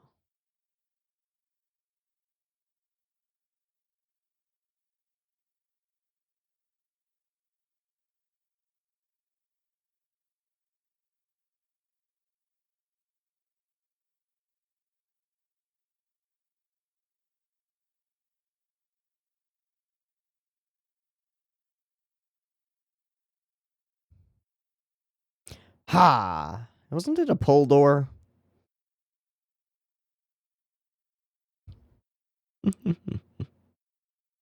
Nope.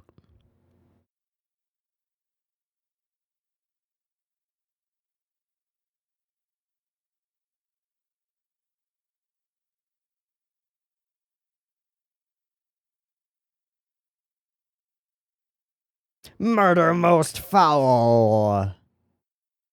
You did this, Haruhi. It's all your fault.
Cool. I like this episode a lot.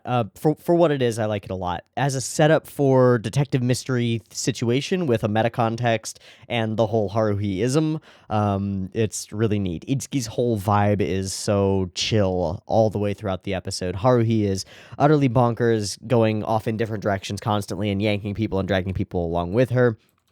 The scenery isn't spectacular or anything terribly crazy, but it's enough. It's good enough to convince me that we're on a ferry going to a place and going to see a deserted island. The idea that it very specifically and clearly puts forth about closed circles being a part of detective fiction is a real idea in detective fiction and is cool. And if you watch or read much detective fiction, you start seeing it crop up all the time.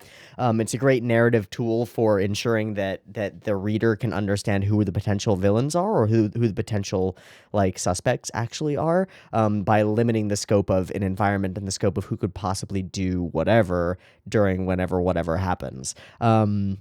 It's cool. I like it. I like the meta narrative sort of thing going on here and the commentary of sorts on the way that such fiction results. Because of the way that Haruhi works, we can do all of that and it feels right. And if it also like it primes your brain to be watching for clues all the way through the first episode, and we'll see how it plays out in the second episode, but it's a very fun bit of bait to get us to start thinking about the episode in a very particular way, just by having Itsuki explain to Kyon what the perspective that he's coming into it with is and what he expects might happen. It's really cool. I like it a lot. The constant games being played in between to break up flow and like ensure that the time passing as they take this 6-hour ferry ride, which we spend like 4 or 5 minutes on, it actually feels like it's a lot more time because we see them engaging in so many different activities and then falling asleep, waking up from naps, talking about that. It all flows together like it's real in a way that I can believe more than most shows, and it's really weird and really cool. I love certain scenes where composition and color come together. Like this is just a shot with some bags behind them, but they chose to make each of the bags a unique and different color, and then to make them like core primary colors and create a shot like this, where his blue is offset by the other blue. The yellow behind is separate from the other yellow. It's so nice. It's so well put together and so colorful and so pretty. There are more close-up facial shots of Haruhi to give us expressions from her than of any other character by a long shot. We meet this guy, he introduces his place. It's a gorgeous little villa, but it's not like we spend a ton of time doing like just establishing shots of the villa, showing us cool things. We do enough and little bits and things. There's one shot of the mountainside and them walking up it that I really like. We go from here, pan through the boat, show the whole pathway that they're on, show where they're on where they're at on it, sort of hover the camera a little bit, and then we're there, right? We do our first above shot of this tree, and then later we do a perfect other shot of that tree for breaking up scenes and creating a broken flow, which is necessary for flow of a show. A lot of shows miss that. They miss the breakup scenes, and I don't know what exactly to call them, but you cut away to something random and then cut back, and pretty much every really good show that has really good timing and flow to it has that kind of a shot built in there. It's super cool. It feels like it should be wasting time, but when you watch through it, it doesn't feel like it's wasting time. It just feels right. Can stay with me, breakup shot, back to something else. But it allows us to jump between things, and it's a different way of doing the sort of like we're here, 2 hours later, we're here, and we're just there. But by doing those shots in between, it feels like it flows. It's so nice. Can't complain. Onward, beach times. I mean, can't complain. Eye candy is eye candy is eye candy is eye candy. I really, speaking of eye candy, the pouring of that glass of orange juice is super freaking gorgeous fluid animation. It really has momentum to the liquid that then stills as it gets higher, right? It hits the side of the glass, pushes up on the other side, oscillates back and forth, and then becomes stable. Like, it's such a small thing, but once you see it done so well, you can imagine bad pouring of orange juice. You can imagine it being done much worse than that, right? I can. Super cool. Okay, fireworks, Hanabi out on the place doing things. Sad, nothing cool is happening. Typhoon, game stations. Bunch of time passes. Mr. What's His Face leaves at a specific time, giving us a specific time that things are happening. We stay up all night. We wake up the next morning and bad juju occurs. Everything, all of the color gets toned down. The sky outside gets gray, and so there's no natural light coming in. Everything is less saturated and a little bit darker, and we're in the mystery. Boom. Everything's back to being bright up here, and bam. He's dead on the floor. What's going on? It's a mystery. We gotta find out who did it. And his younger brother is now missing. Cool. I'm going to take a break. Think you do anything? You'll be back for the second episode and the end of the mystery. Let's watch it. I'll see you in a second. Peace. All right, welcome back. Okay, so this is another thing that I don't like about the broadcast order. The true broadcast order has another episode in between the two Remote Island Syndrome episodes, which doesn't make any fucking sense because we specifically leave, go to another place, and do half of the story there, and then we do another story, single episode story that's somewhere else that has some like plot themes that flow through it well for that purpose, but it's so like disconnected. So we're just gonna watch both Remote Island Syndromes back to back. It's a better way of watching the show, I think. I've got Remote Island Syndrome 2, which for my version is listed as episode 8, up and ready to go. Beep beep timer. Let's get right into this murder mystery.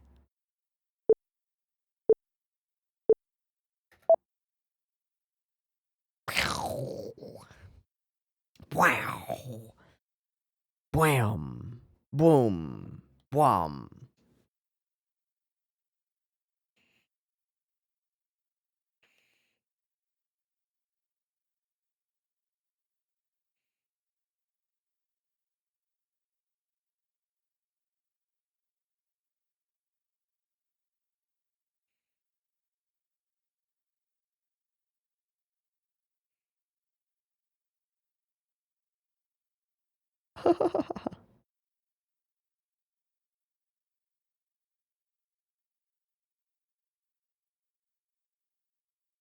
Locked door, locked window.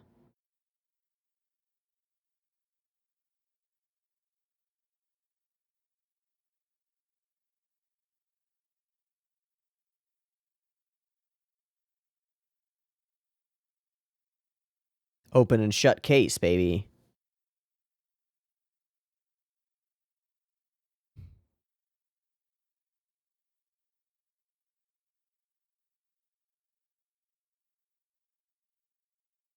And a locked room.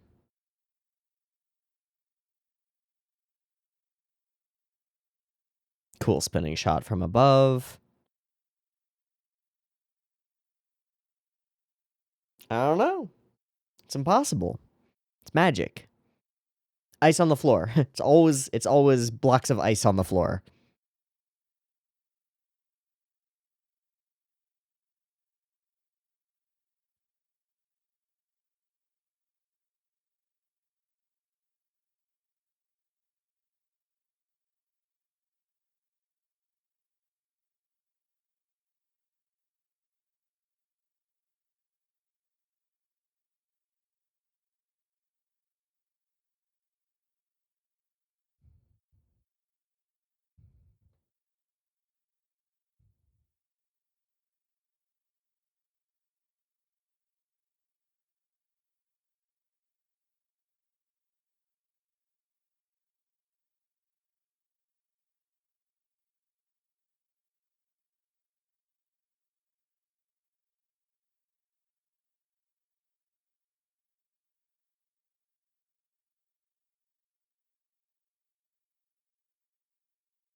Nope. Nothing.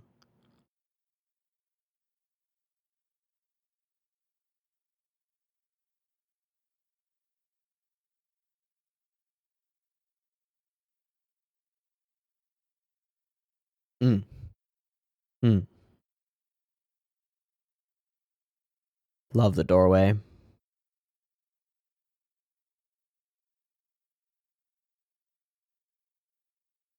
Love the shot.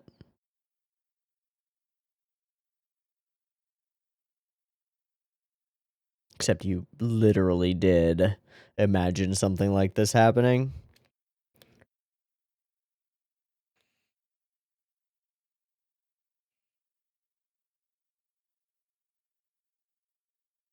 Very low. 100%.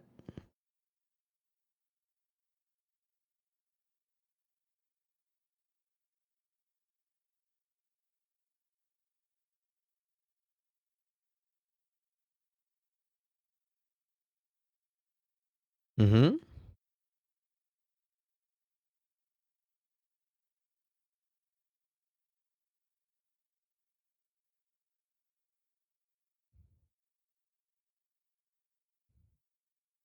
Hmm.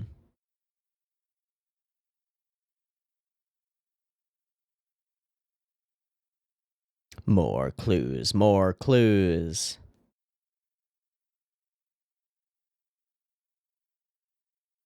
More clues.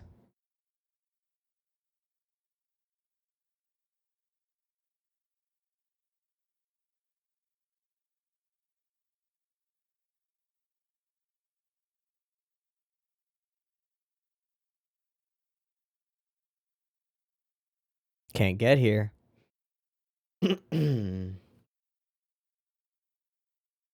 Once the storm ends.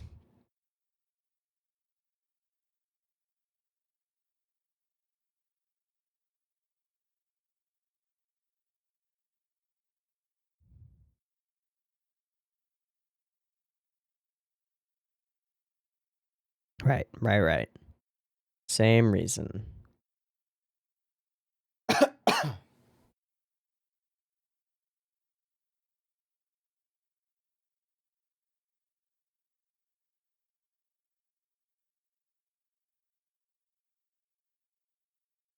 New chef and butler.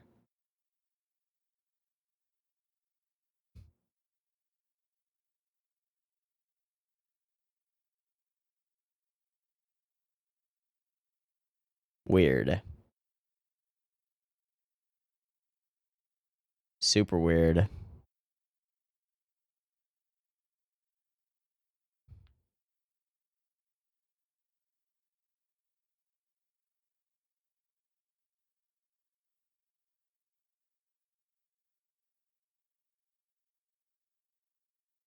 Feels like somebody's lying.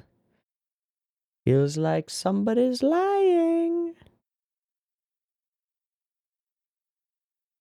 Mm-hmm.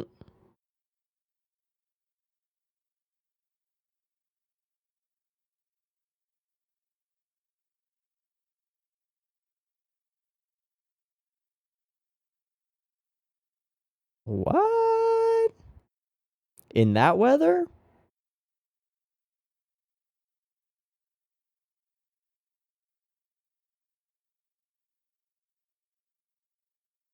Right. When they were playing games.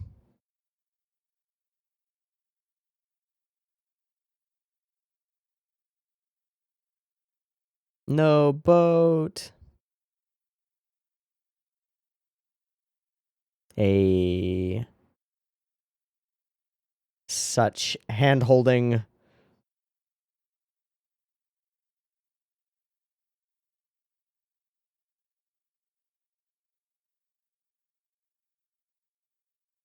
Mm-hmm.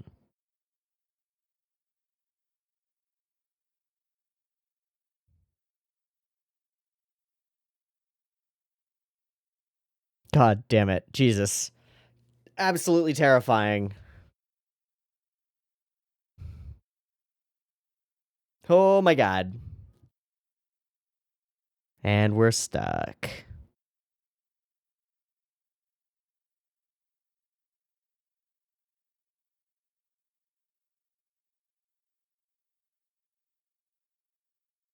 Ow.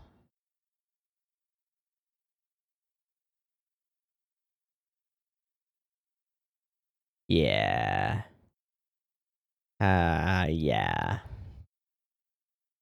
There's a little cave and a little path.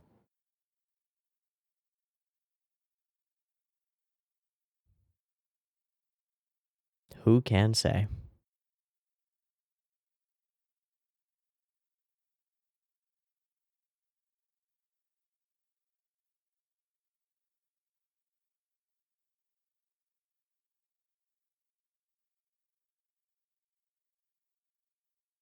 I wonder who animated that and who chose to put that piece in there.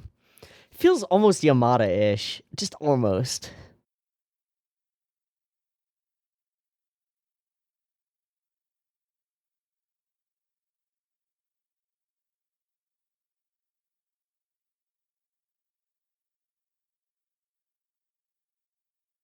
So maybe it wasn't Yutaka-san.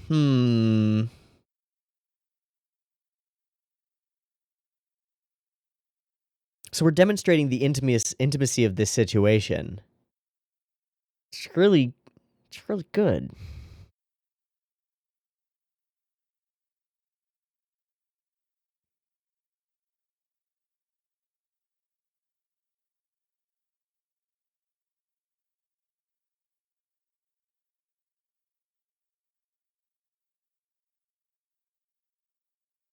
Bum bum bum.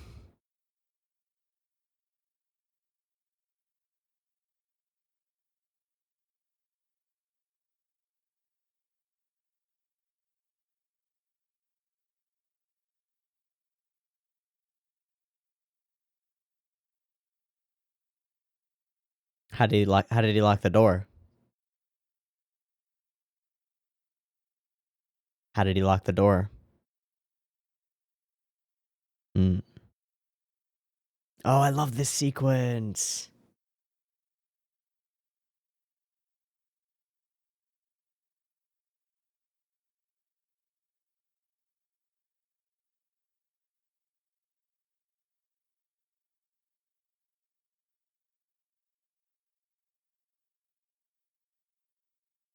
That fucking red filter.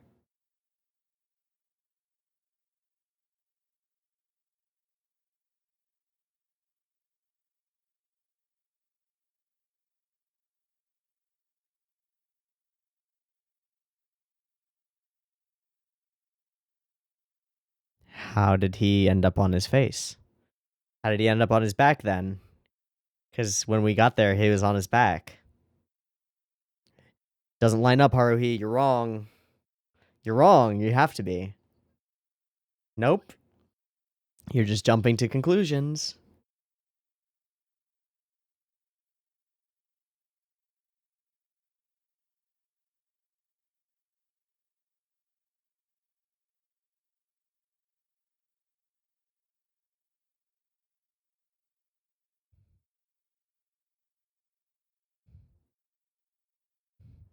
Warp. Whoa, Haruhi admitting a mistake. Hello. Thank you for the rope. Thank you for the shower. Yeah, what really happened?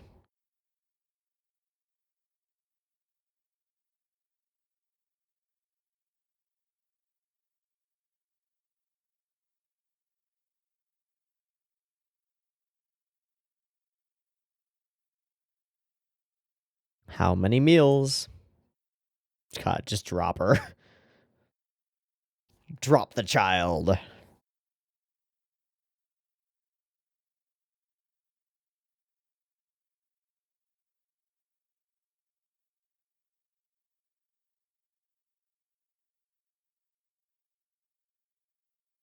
And didn't eat the carrots.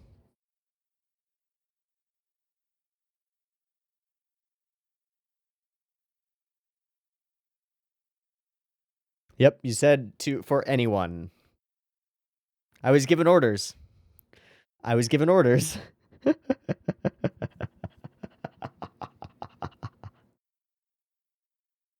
Or she's dead. But you didn't say that. But you didn't say that.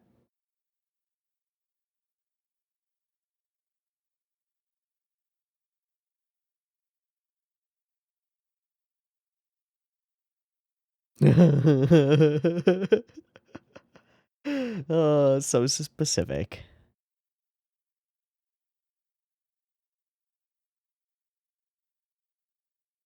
Yeah, with what authority? Hi.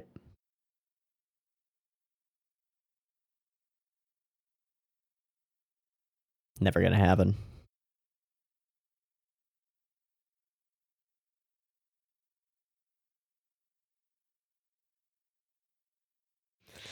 Fully deadpan.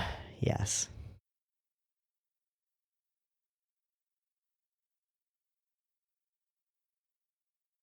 Of course.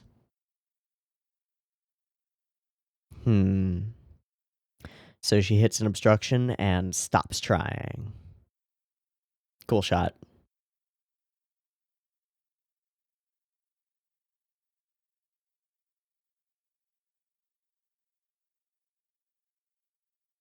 She hit resistance.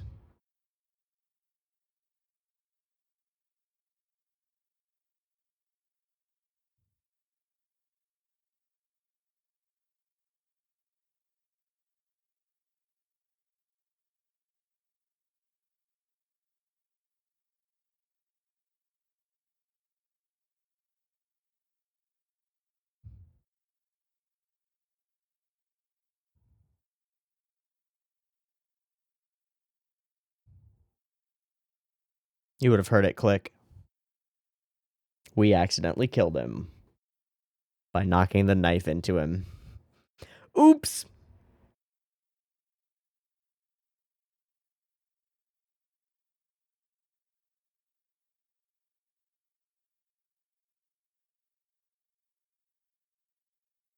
Shit. We're murderers. Well, manslaughterers.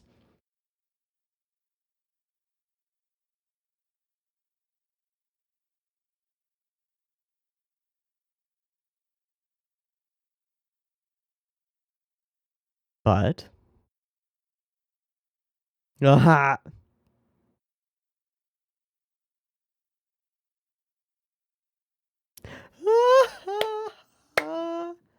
So great.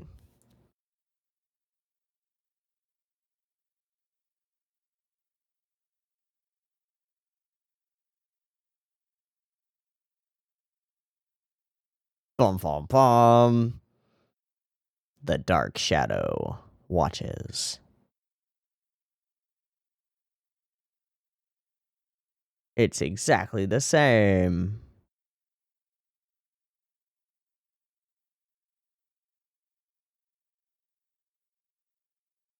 Mm-hmm.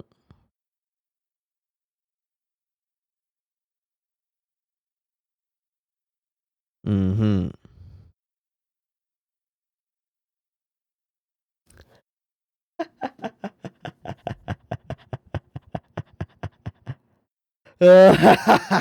Please no. Please. Ah, shit. Ah, fuck. God. Oh, no. They got us.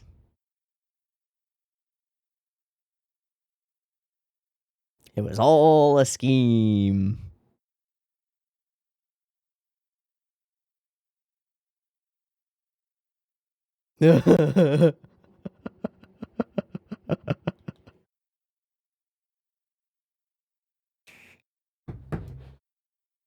Whole lot.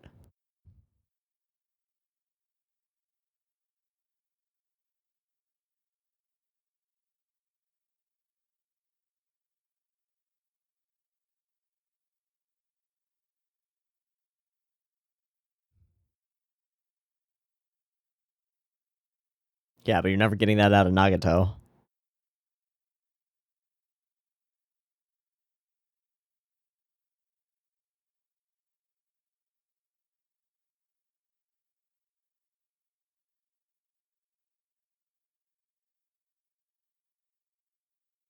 Also, you would have heard him try to lock it, and you would have had a thunk. Yeah.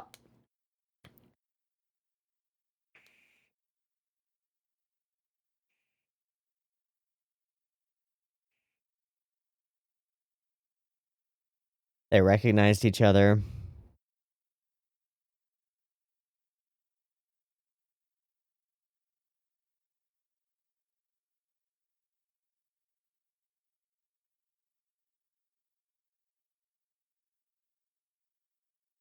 How would he know? And then the meals.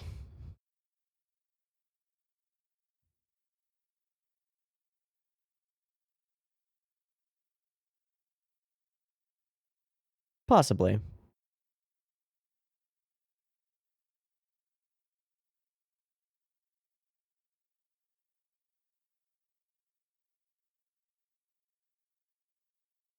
Everyone else used chopsticks.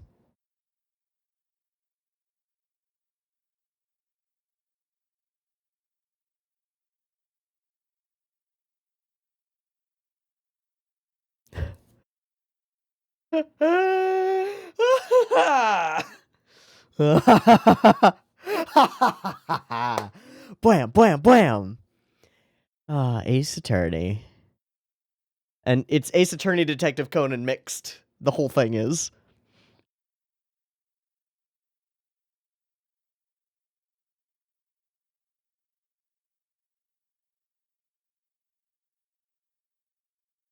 Waiting, yep. It's a fun prank. It's also horrifying. Yeah, easy peasy. Mm-hmm. Okay. But why?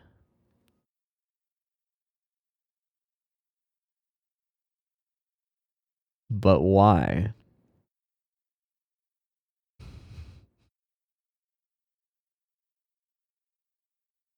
Keep her from getting bored. Utterly horrifying.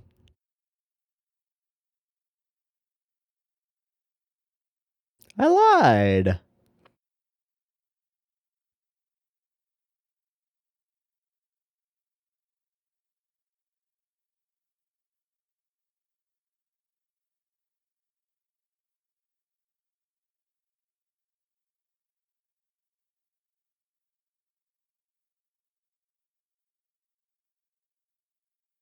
Why are we doing this? I forgot about this focus on the mole. I don't understand why it exists.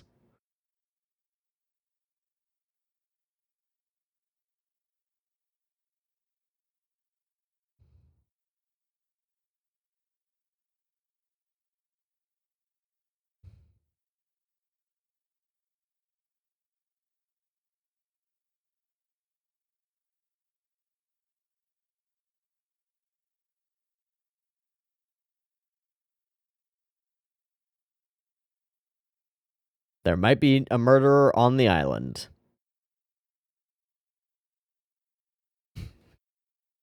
Mildly horrifying. One can never tell with Haruhi Suzumiya, my man. One can never tell. Please no. I don't want to actually disappear. Just because you'll believe that we might disappear.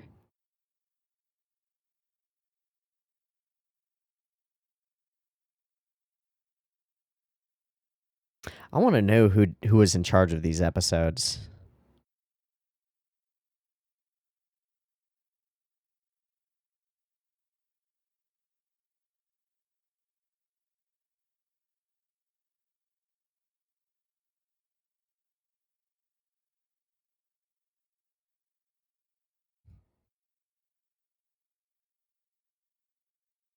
Okay, I've got that up.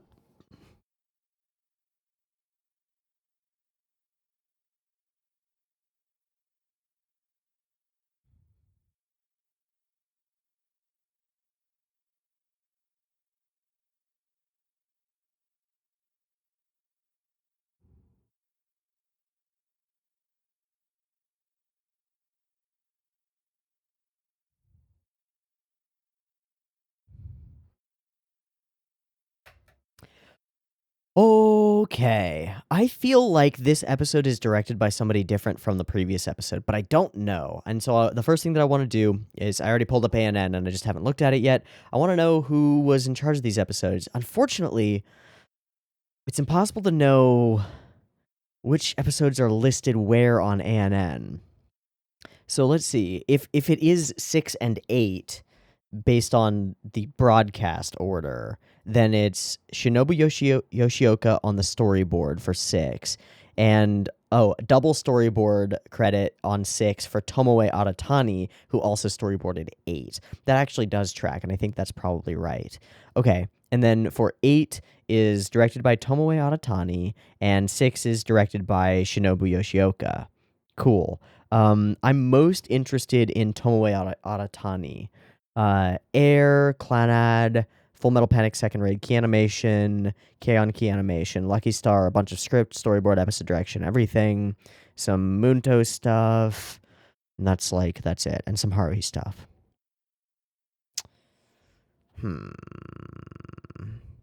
Weird. Interesting. I thought it might be somebody more recognizable, specifically and solely because the sequence in the cave is so intimate. Now, obviously, our characters are doing something that, in context, makes a ton of sense. They're trying to dry off and stay, warm, right? And we don't do anything, there's no intimacy between them. It's individual intimacy. It's just the comfort of being able to take their clothes off in the same space and to dry out in the same space. But we spend time focusing on it. And from this point, we don't shoot character faces from this point forward. Character face on Kyoani, character face on Haruhi, open into the place, character face, bra strap. And this moment with the bra strap is there's texture to it. There's something to it. And then the pull it back and snap. And the little brush of water. Kyoani shirtless, wringing out his stuff, wringing out their hair, on. All of these intimate shots that are very close to their bodies and then showing them from weird angles. There's something to this whole sequence that's really interesting and different. There's a vibe to it as they're discussing. And it's a connection of minds while we're focused on intimate body parts. It's really weird, and I like it a lot. It doesn't in any way feel exploitative or lascivious or lecherous. Lecherous is the word that I'm looking for, because that's where my border between I'm okay with the eye candy or the fan service and I'm not okay with it sort of exists in that lecherous place, which has a lot to do with the ideas of gaze that are represented in Berger's ways of seeing. There's a humongous section in this book that I just turned to that's all about nudity and the way that nudity becomes a part of display, and that the shame of it becomes a part of the display. There's a lot on the way we look at the human physical form, and the impressions that we get from it based on camera angle and how you're looking at it and how it's framed and what's being framed and what's being shown. And for this whole sequence, what's being shown are two people trying to do what they need to do to stay warm and potentially alive, not knowing when a rescue party might come, right? And in that moment, they connect with each other in a way that they hadn't before, right?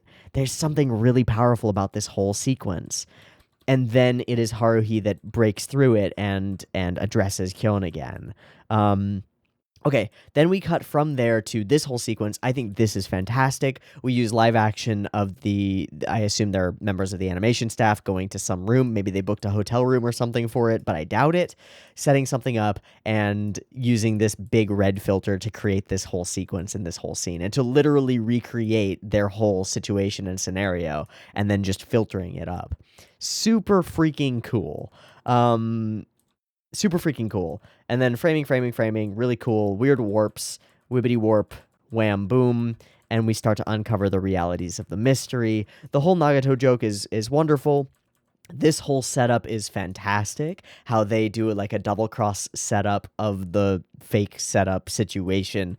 Really cool, really fun. Doing it just to be overheard so that they can put other people into real acting and really believing that what's going on is going on, and to force everybody to think of it, and then threaten to stab the body a few times just to make it clear. The whole revelation sequence is utterly fantastic, and the specific Ace Attorney, Detective Conan, this, wham, bam, bam. Suddenly we're like shuddering and flashing with speedline backgrounds because it's just so badass to be a detective or a lawyer. And we do the full objection, 100% Ace Attorney sort of situation. Really great. Lots of references woven together. Big Conan vibes.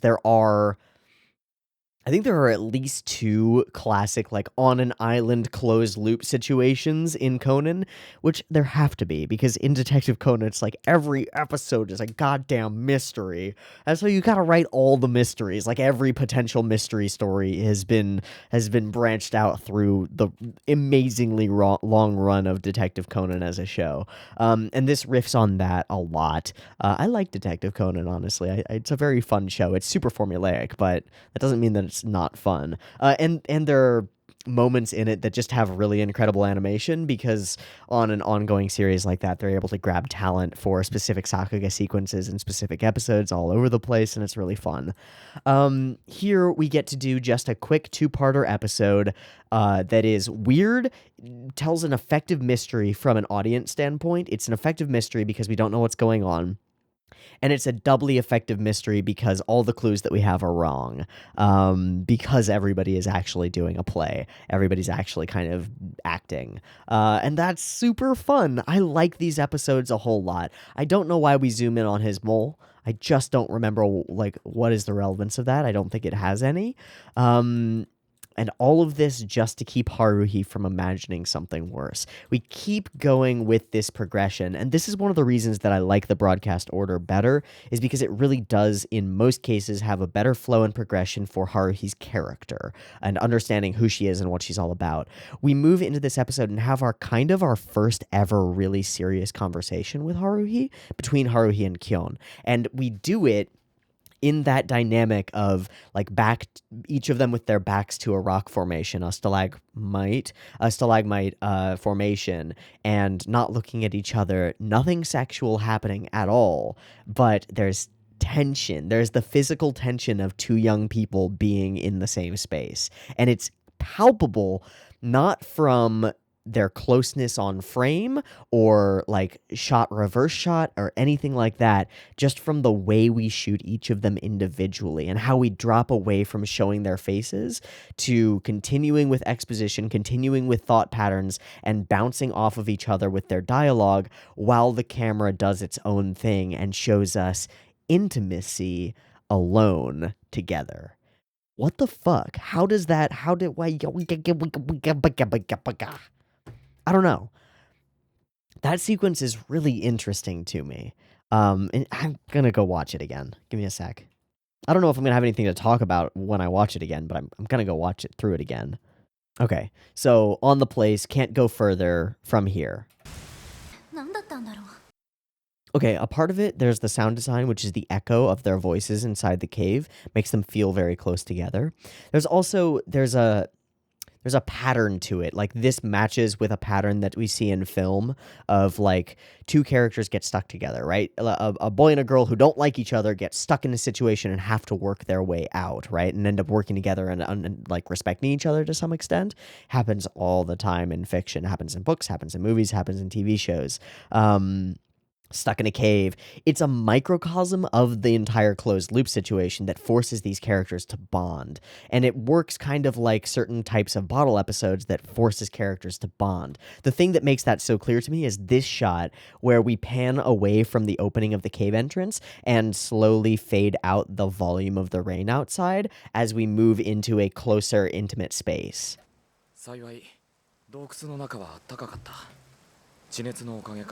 And it fades out, right? It's super cool. We explain the setting, and then there are all of these shots. Let me just continue watching through. I fucking love this, okay? Right? Like, we're dealing with a bra, yippee-ki-yay, who cares? It doesn't matter. The way that the animation matches up to the dialogue so that Haruhi hesitates when she hesitates in her mind is so not like nothing I've ever seen, except everything that I've ever seen coming out of Naoko Yamada, because it is how she runs animation. She runs animation so that characters are exhibiting physically what they're thinking.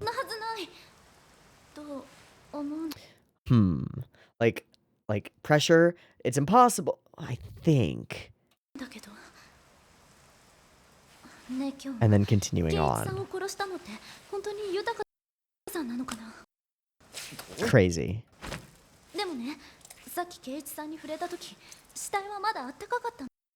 Okay, yeah, and his body still felt warm. We also had Arakawa, the butler, immediately comes up to her as she's going to feel for his pulse and pulls her away before she can feel her for the pulse, then tells her, like, oh, don't disturb the body, and then confirms the pulse himself and says, oh, he's dead, because he's lying, right? There are all these little things mixed into this episode that make it kind of fun on a repeat viewing, knowing that like I remember enough to know going in that this is all a farce being put on, and that we're going to go down a couple of different routes to figure that out. But I start to see it as it happens. It's really neat, and seeing the little flubs and flaws. Okay, the whole sequence, we get broader with our scope and wider with our camera angles, and then up into this stuff. I like it a lot. So here we are at the end of a second set of episodes, and I'm going to move toward wrapping up at this point.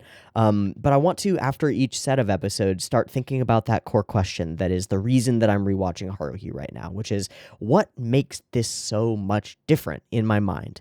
And is it just nostalgia, or is the show really that good? And even if the show is really that good, why does it have such an impact on me compared to other shows? Now, a part of it is certainly its position of primacy. Like, I saw this show before I saw a lot of the other Kyoani shows, and so it's become a benchmark in the back of my mind to which I judge a lot of other things, and that's not necessarily fair. In fact, it's distinctly and definitely a bias, right? So I am 100% biased, and I know that going in. And yet, it continues to nail these episodes down. Even the baseball episode, even watching it in an order that I don't think is ideal for that particular episode, still is a really fun baseball episode. And then we move into other things, and it just gets more interesting. We go out searching for espers for a whole episode, for weird people for a whole episode, introduce new characters, determine that what Nagato is telling us has a lot more information to it, get semi-confirmation by 3 characters separately telling us similar things from different perspectives. It all weaves together in a way that, rewatching it, knowing the secrets that are coming, I'm still really fascinated by the way that the secrets are revealed. In the sense that even if I had read the book or read the light novel and known the whole thing, it would be really interesting to watch the secrets as they are revealed one by one and realizing the broader scope of the story that's in play. Or am I just justifying the fact that I love this show? Because the fact that I love this show is not in question, at least not anymore. I definitely love it. Am I just rationalizing backward and saying, because I love it, it must be that good? Or am I actually finding real justifications for the reasons that I love it? I don't know. And it's impossible to know because I have a biased lens, right? Like, my perspective is not unbiased, is not whole. It is an audience member's perspective, and is the perspective of an audience member who has seen the show before and loves the show. And so I expect to like it. And that shifts my perspective. I don't know. I don't know if it's necessarily answerable. I'm having a hell of a lot of fun trying to find out, though.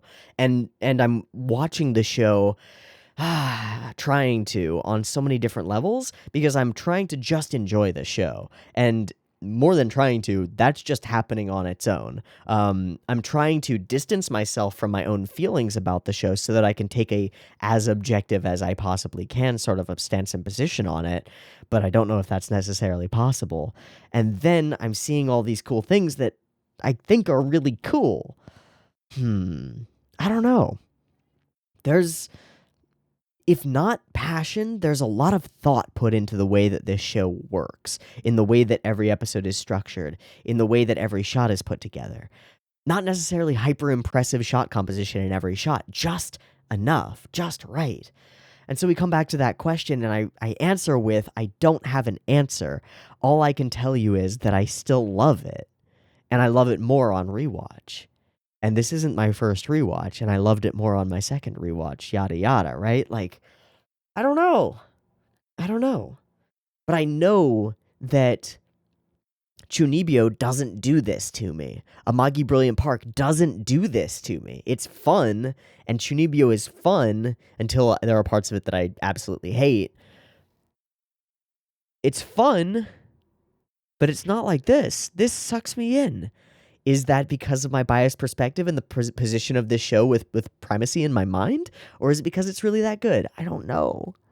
And it might be utterly fruitless to try to find out. But again, I'm having a lot of fun, so tanoshi wa tanoshi da yo, like, fun things are fun, and I find this a lot of fun. I'm hoping you guys are finding it fun too. I know that watching a rewatch can be weird and maybe isn't the best thing, probably certainly not the best for, like, growing my channel or whatever, but I don't care. I want to understand why I care about this show, and I don't have an answer yet, and so I feel like I need to keep going.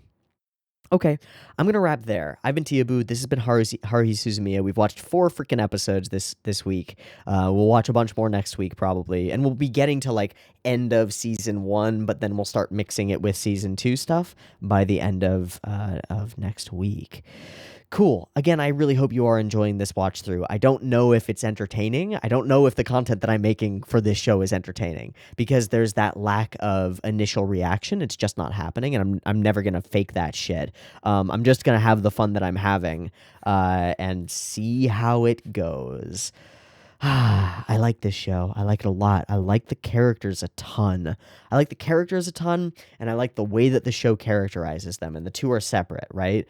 What the characters are is one thing, and then the way that that's demonstrated to the audience is another thing, and I like both.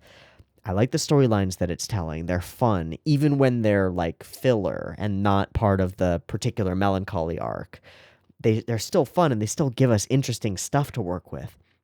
And they work off of, like, certain zeitgeists of anime. Like, there are strong Detective Conan and Ace Attorney stuff going on here. Mystery finding things. It's so cool. It's so freaking cool. Okay, I'm going to wrap there. I'll see you next week. Peace.